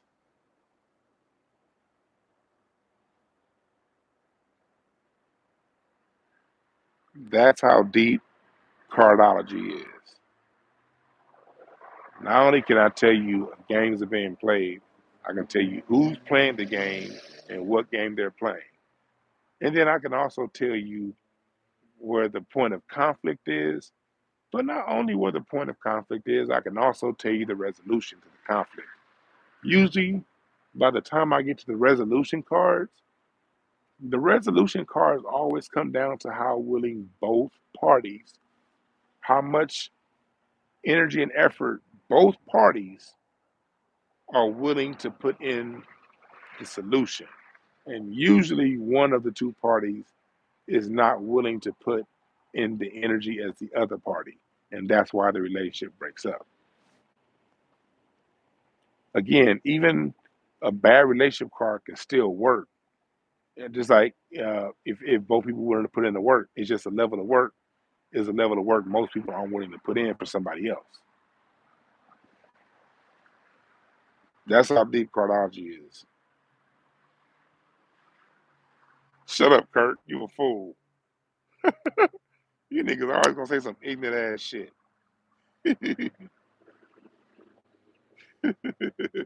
You're right about that S rep. But that's what I do when I do my cardology readings. See, y'all gotta understand why I got into cardology. I got into cardology because I've been counseling relationships and counseling families and counseling people for over a decade. I come from like this is what you niggas gotta understand. December 2014, right when D'Angelo dropped Black Messiah. That album means so much to me because that week I was at a borderline nervous breakdown. Your boy really was like an inch and a half away from a nervous breakdown. The thing that saved me, D'Angelo dropped Black Messiah December 14th, 2014. And that was the same week me and my wife took a week off of work. I took like 3 weeks off work and I spent a week in Sedona, Arizona. I got a room at the La Berge. If y'all could look up the La Berge, Sedona, and I got a suite. Like I got one of them creek rooms, a cabin, independent cabin right by a creek, nigga, and we stayed for a week. Had a fireplace on the inside and the outside, you know, Sedona, Arizona. Look the La Berge, 5-star hotel, and I stayed there for a week. And that saved me from having a nervous breakdown. Why did I almost have a nervous breakdown? Because when you counsel people every week and you care and you're an artist, see, one thing about being an artist, I'm an empath. That's why I'm such a good artist because I feel my environment. I'm an empath. So that's a bad combination to be in an empath in South Central LA, counseling people through the worst times of their life. It fucks your head up. And your boy's head was fucked up. My head got really fucked up. It took me years. Like, I left that job in 2019. My head really just started getting right in the last year and a half. It took me about a year and a half away from that. It took about 2 years away from that job for my mind to start healing right. You know what I mean? After about 2 years away from that job, this coming March will be 4 years. Next month will be 4 years. March will be 4 years. But it took 2 years away from that job for my mind to start, settling down from the trauma that I had to go through. See, my heart is still in helping people. That's where my heart is. That's why all of my content involves some level of information and knowledge to help people, because that's where my heart is. I'm always going to be like that. But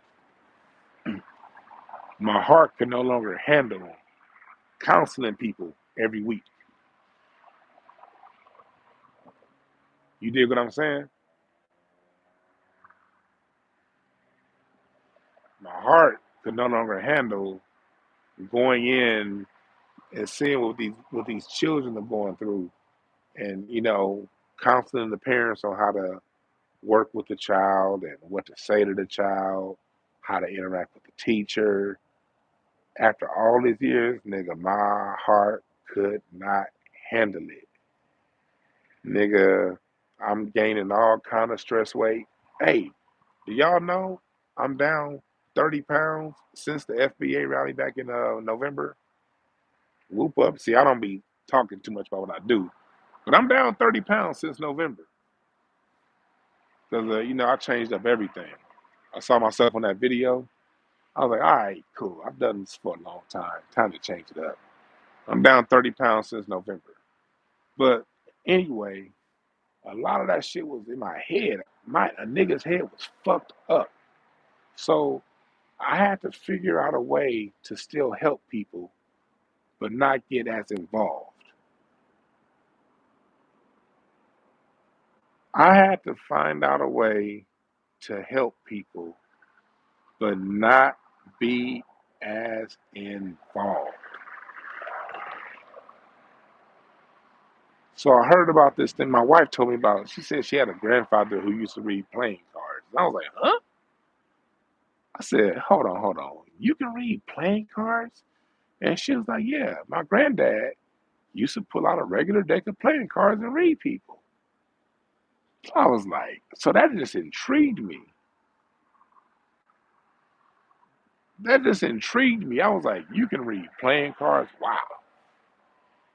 And then I picked up some books, started learning on my own. Then I enrolled in the course. Then I started buying more books, and then I got real good at using cardology. And then I came in and I started doing it with people. And then I went live with you guys this past June to show y'all what I can do. Y'all been loving and supporting me ever since. So I love y'all. Y'all been supporting me ever since I introduced it to y'all. And I was very scared to introduce it to y'all because you know how conservative we are, black people. I was very scared that people would look at me like, what is this dude doing? What is this? Is that some devil worship? Is he in the occult? I was terrified of that. But one thing I learned over the years is you can be scared of something, but you just do it anyway. Yeah, I was scared, but one thing about my motto is I may be scared to the motherfucker at something, but I'm gonna do it anyway. So whatever,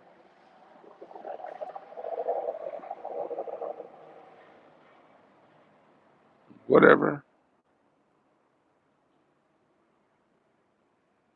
So yeah, Quan, you going to depression trying to help people, man? That fuck your head up. That that was fucking my head up. So with cardiology, I could be every bit as effective, but I don't have to go into the details.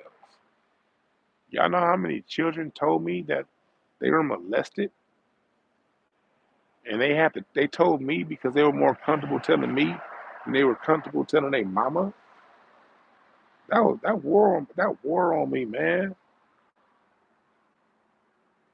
Being the Now I gotta go home with the burden of knowing that this kid that I like working with being molested, and he need me to tell his mama because he's scared to tell his mama on his own because she a bitch.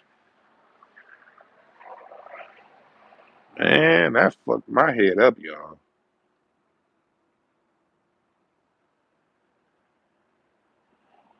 Yeah, I said what's up to Linus Crowd. We've been talking back and forth. Kirk, you behind? You behind?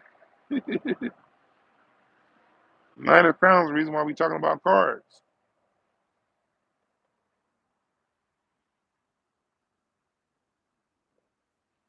Um, but I had to. I still want to help people, but learning the cards, I can still help, but I ain't got to be elbows deep in it, and I can still apply my knowledge as a certified relationship coach. And I actually am a certified relationship coach. I also want to put that out there. Certification is somewhere on my website. But that certification don't mean shit. Nigga, I'm a successfully married man. That's my qualifications. I can tell you what it takes to win in a relationship and have fun. Shit, me and my wife just drove 50 miles up the coast today to have lunch. That's the kind of relationship I'm in. So that's my qualification. Fuck my college degree. Fuck all that, nigga. My certification is, nigga, I'm winning. Do you want Phil Jackson telling you how to have a successful relationship, a nigga, or motherfucking who keep losing? Mike D'Antoni, nigga. Who you want coaching your squad? Mike D'Antoni, nigga, keep getting all these good teams and running them into the ground, or do you want Greg Popovich telling you how to win? Nigga, I'm Greg Popovich. That's my qualification. So,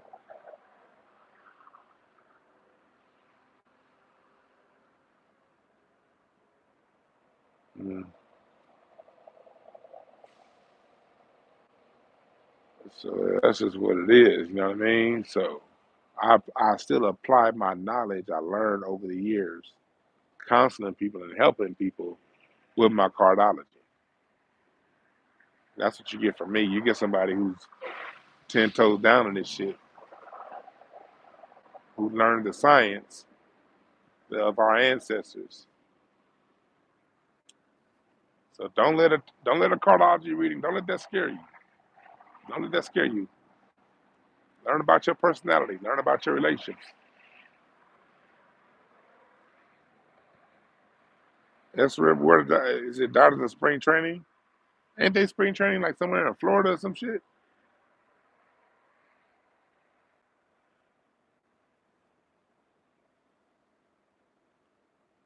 Um, my wife had me in some fucking at the Dodgers. We were at the outlets earlier. I took her to the outlets after we left that restaurant. And she had it was a fucking Dodger store up there. I never saw that shit. She had me at a goddamn Dodger store earlier today. She was like, "I want some Dodger clothes." 'Cause we usually go to at least 2 or 3 Dodger games a year. 'Cause I love going to Chavez Ravine. I love going to that stadium. That stadium is beautiful. So she wanted some Dodger gear because she know good. She knows as soon as April come around, I'm gonna have her up at one of them Dodger games.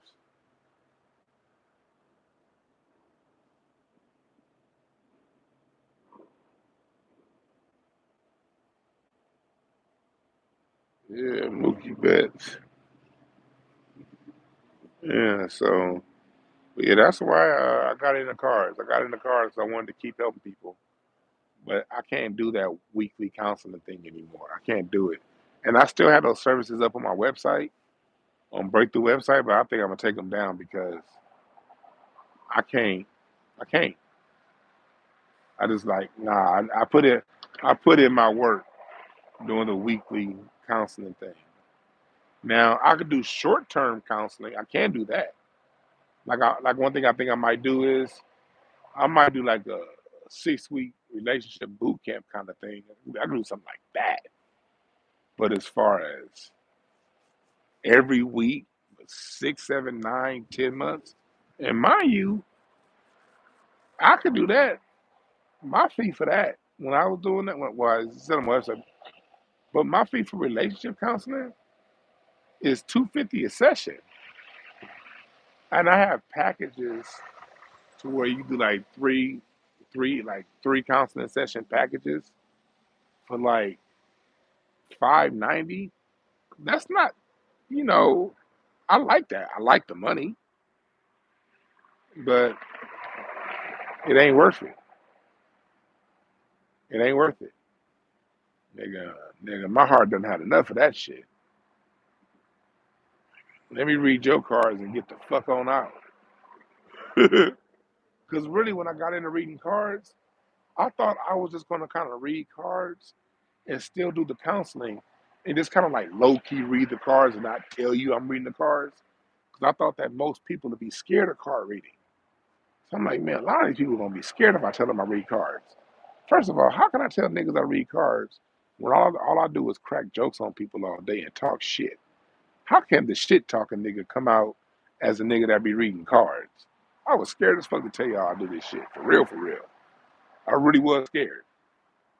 I was like, I'm just gonna kind of read cards, kind of behind the scenes, and still do what I do. But then, the spirit was like, nah, nigga, you gotta bring this card reading shit up out. You gotta teach the world. You gotta teach niggas what the cards is. I was like, man, I don't want to teach these. I I talk way too much shit to be reading cards to niggas. That was really this was really the fight going on in my mind. I was like, I talk way too much shit. I was like, because if I see somebody else that talks as much shit as I do and they read cards, I know the infinite amount of jokes I'm gonna have on that nigga. The jokes are going to be like a faucet of water. That shit ain't never gonna stop until I turn it off. Hell no, I ain't doing that. And I waffle back and forth in my head for a long time. And then to show you how Jade is, Jade around his crown, she cold. Ooh, she be Jade, you be man, look. I mean, see, so I talk about cars a little bit here over on YouTube because YouTube is a more controlled environment.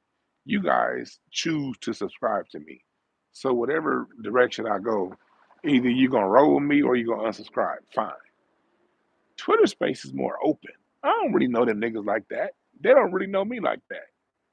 So Jay, it be in Twitter space, and we be talking, and Jay would be like, "So, brother Dwan, I got a question about something." And she'll ask me a card question, and I'll be like, "Man, I don't want to talk to these niggas about no goddamn these ignorant ass niggas about no goddamn cards." At least on YouTube, they kind of like fuck with me. I don't know these niggas, and I'll be like, "Man." And Jay did that like 2 or 3 times in a row. But Jade, I'm glad you did that. I'm glad you did that. I had to be in that realm of discomfort. I needed that. Cause it was like once I did it, after I did it, it kind of made me be like, you know what? I really don't give a fuck if these niggas know I read cards or not. This is what the fuck I do. And it helped people. So you doing that made me just be like, it gave me more fuck it.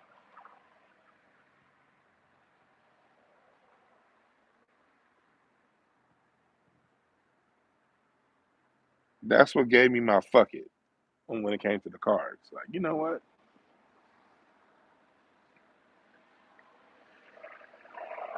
Cause that's one of them things where it's like, cause that thing about it, that can throw people off. I'm somebody who talks and cracks jokes all day, or I'm talking about history, I'm talking about music history, I'm talking about racism, I'm talking about all these earthly things, and then here I come and saying, okay, yeah, my brother, use a you a your card is a three of clubs. Three of clubs is the card of the writer, but it's also the card of of war. If I'm sitting back and looking, I'm gonna be looking like, what the fuck just happened? I know if I'm watching, that's what I'm gonna say. I'm like, what the fuck just happened? This nigga just went from talking about running, running pick and roll with the Lakers in a high side screen. Then the nigga went from talking about that to some goddamn Joe Biden ain't shit to a goddamn Queen of Diamonds card. What the fuck is a Queen of Diamonds?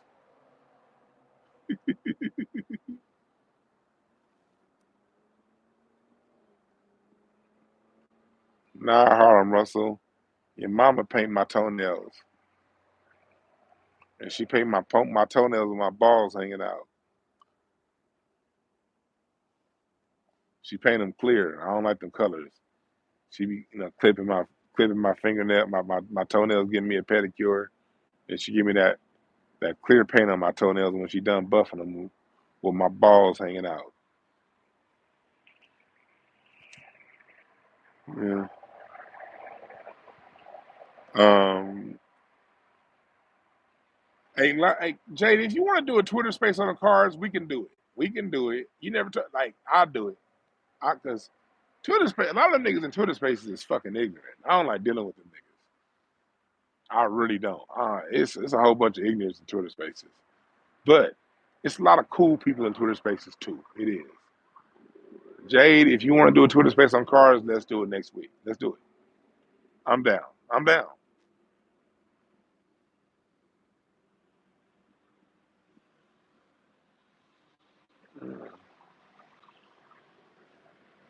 Yeah. So sorry about that, Jade. I'm random. Like when these niggas in the chat room keep saying shit, it just comes out of nowhere. Anyway, back to what we was talking about. It's all good, Harlem Russell. Yeah, I ain't take it that way. Shit's just fun. I'm random. But that's not a big party. I thank you for saying that because sometimes as content creators, it's easy to underestimate the intelligence of the audience. Why? Because when you watch YouTube videos, when you listen to people, they always say, you want to make sure when you do content, you're in the niche of the niche of the niche, and you focus on one thing. And if you want to talk about something else, create a different YouTube channel about that. And so, like, when you be watching these videos and we listen to people who already do it, everybody tells you you gotta like be specific and you gotta do one thing and then y'all don't even be seeing it. Like some of the comments that I have on my videos when I'm like, say a car reading video or something like that, it's always gonna be a comment or an inbox. You know, that scares me. That's devil worship. And I thought you were, with somebody I could listen to, but you're into that occult stuff. I can't listen to you. That's guaranteed gonna come in the video also. Or you get people that come in saying, I don't believe, and so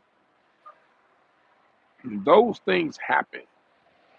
And so someone like me who I'm very diverse, I have a lot of different interests. So I'll be wondering if niggas is gonna follow along with me because I really can be talking about sports 1 minute. Some I I haven't even got I don't even talk to you guys um uh, like about my spiritual point of views on things, and I can get very deep, whether you're talking about metaphysics or if you're talking about occult. I can go extremely deep. I just don't because the one part of it is my spirituality is for me. Even when I used to be a Christian in church all the time, I ain't ever been one to preach to other people about how they need to get down. I just more so I explore the spiritual realms, light and dark side for myself. I don't really talk to other people about that. But I'm fairly versed in the light side and the dark side when it comes to spirituality. But it's like, you know what? I'll talk to you niggas about enough. I ain't about to be introducing no new topics on you motherfuckers. Yeah. Yeah.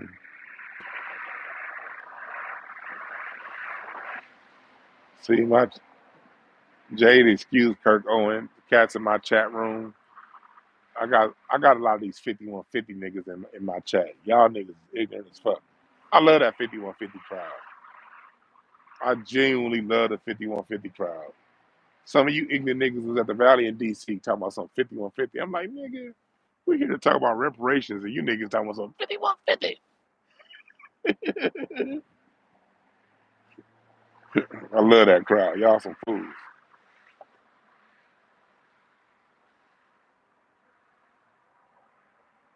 Yeah. Quan said weirdos, but they cool though. And them 5150 niggas. Wow. I don't even be on that show that much.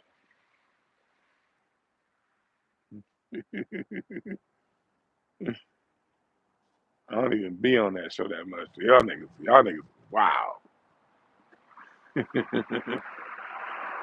I had to learn how to relax and just let you niggas be. When I remember when a lot of 5150 niggas first started listening to my show, they'd be wilding out in the chat room, and I'd be like, "Hey man, stop!" Blah, blah, blah. And at some point, I was like, "Man, you know what? Just let these niggas be. Let them go." What's up, Jeff Brown? I was talking about you today, Jeff, to somebody. I was turning my somebody on to mullet, that mullet tea.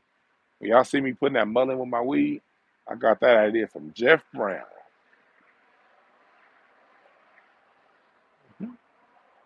You right, Quan. Them 5150 niggas is pervs. I be seeing how they be talking to niggas. I be like, God damn, y'all niggas.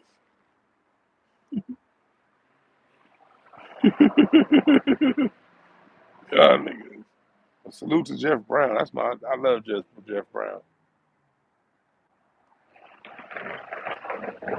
But, but yeah, reading cards, that's something that, that was that but again, I'm the kind of person I'll be scared to do something, but I'll still do it. I'll still do it. I'll still do it. I'll still do it. Give it the mullen. Oh, thanks, Breeze Omega, King of Diamonds. Thanks, I appreciate that, brother. Thanks for reminding me, King of Diamonds. Y'all know I talked about this a little bit, and Jay, I was this is what I was telling you a little bit earlier this week. Um, I met Dr. Lenny Moore this past Monday at the Improv. He was at the Improv. Um, he was on 5150 this past Tuesday, but I met him at the Improv this past Monday. And he, for those of you who don't know, Dr. Lenny Moore is the black man who owns the King of Diamonds. The King of Diamonds is a world famous strip club down in Florida, and it's no coincidence that the place is named King of Diamonds. And I talked about this a little bit on my live the other night. But the King of Diamonds is the card of sex, of male. Like if there's a if you know a King of Diamonds male, if you're a woman and you're dating a King of Diamonds male, just be okay with having an open relationship. He's not going to be faithful. The nigga's going to exercise his options. Now, some are going to cheat a little, some are going to cheat a lot. But all King of Diamonds are going to cheat. They ain't, well, I ain't going to say all. 98% of King of Diamonds men are going to cheat. Because a King of Diamonds man cannot turn down that. Keep it PG. So for a strip club to be named King of Diamonds, that's right in alignment with what the King of Diamonds represents. Now, King of Diamonds men are usually good fathers. They're extremely good fathers. They're good to the women in their lives. They're not slum dogs. Oftentimes, they may cheat around with women, but they'll still take care of those women. But then, they're going to exercise their options, like for real, for real. And the King of Diamonds is also the card of business.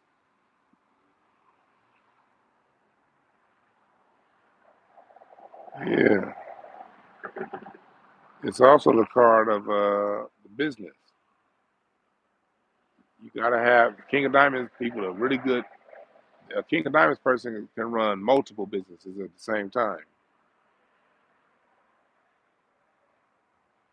Jeff, I don't do the tarot. I do the playing cards.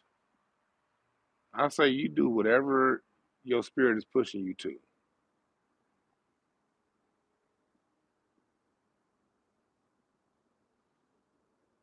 Because for me,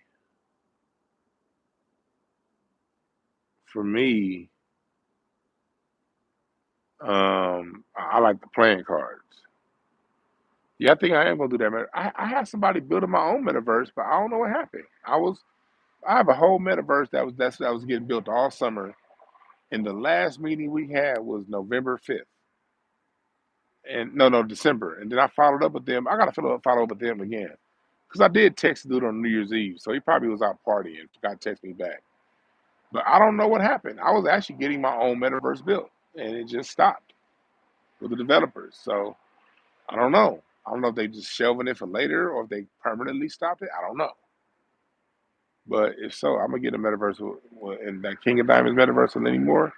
If the other metaverse I was getting built, if that's completely stopped, then yeah, I'm gonna join his metaverse.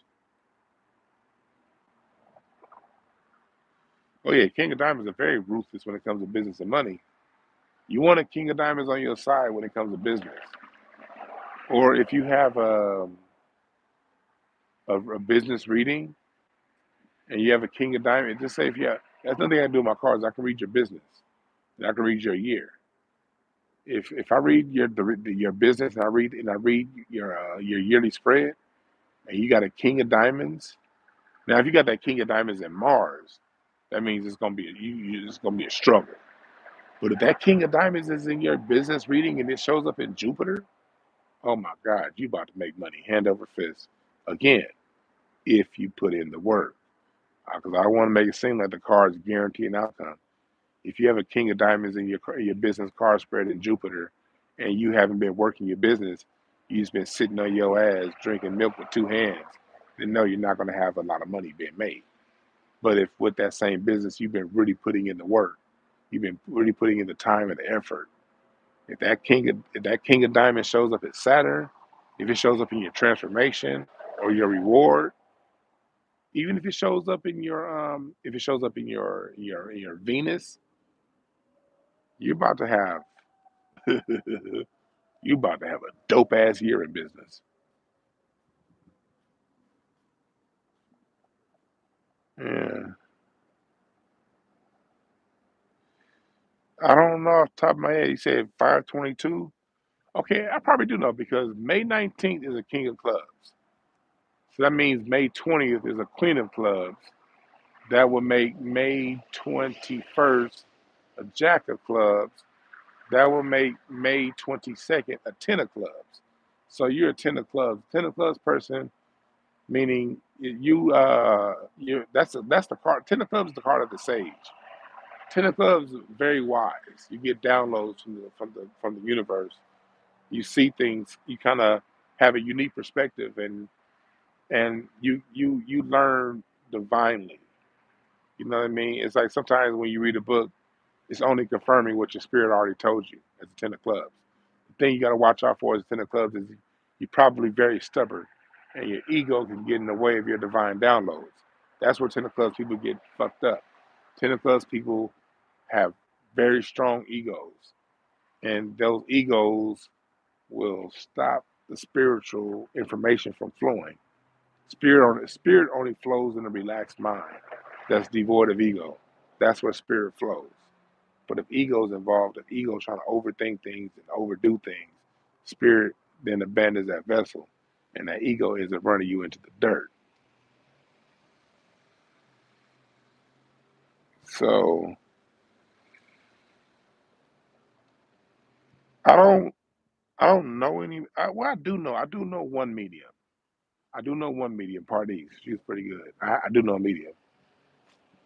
I've done medium readings in my cardiology. I've had people come to me to read their to read. I don't advertise this service because being a medium, doing medium shit is kind of hard. It's spiritually draining. It's kind of hard. It's taxing with energy. So if I ever put a mediumship on my website, that shit gonna be double rate because that shit is tiring. You do a medium reading, you be ready to fucking fall asleep when that shit's over with. But but I can read through cards. I can read what's going on like through cards if you know whoever you're trying to talk to. And whenever I do, see, the reason why doing the medium readings is so hard because you got to tap in because I can't just start talking. I gotta like the medium thing is right when I tell you something that only you would know that that person told you. It's like they'll tell me something. They'll be like, call them this, and I'll call them that. And when I do that, every time they start crying. Like, my dad was the only person that called me that, or my mother was the only person that said that. So I don't be knowing what the fuck is going on.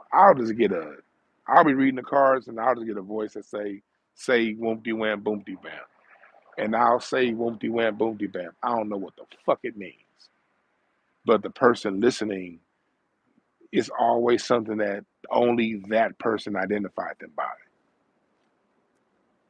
And that's when I've been like, okay, I'm tapped in. And then from there I go. But I've only done a few.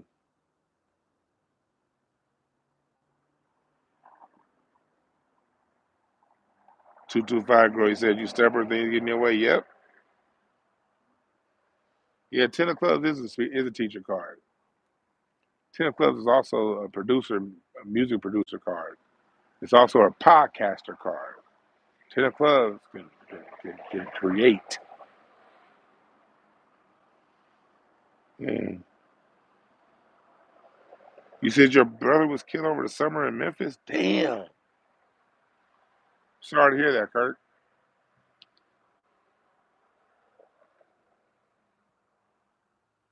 Sorry to hear that. That sucks. Battery and it just dies without telling you it's about to die. That's what happened. My phone just died, no battery. So, yeah, phone died, and it's about to die again because it needs some more battery. All right, thank y'all again. This nigga Kirk Owens still goddamn flirting, niggas, niggas, niggas, niggas. Um, but yeah, phone dead. I need to charge this motherfucker. Thank y'all for still sitting through while niggas' phone was not charging. But yeah, it ain't gonna hold no charge that much longer. Thank y'all for listening and follow me on all my shit. I'm out.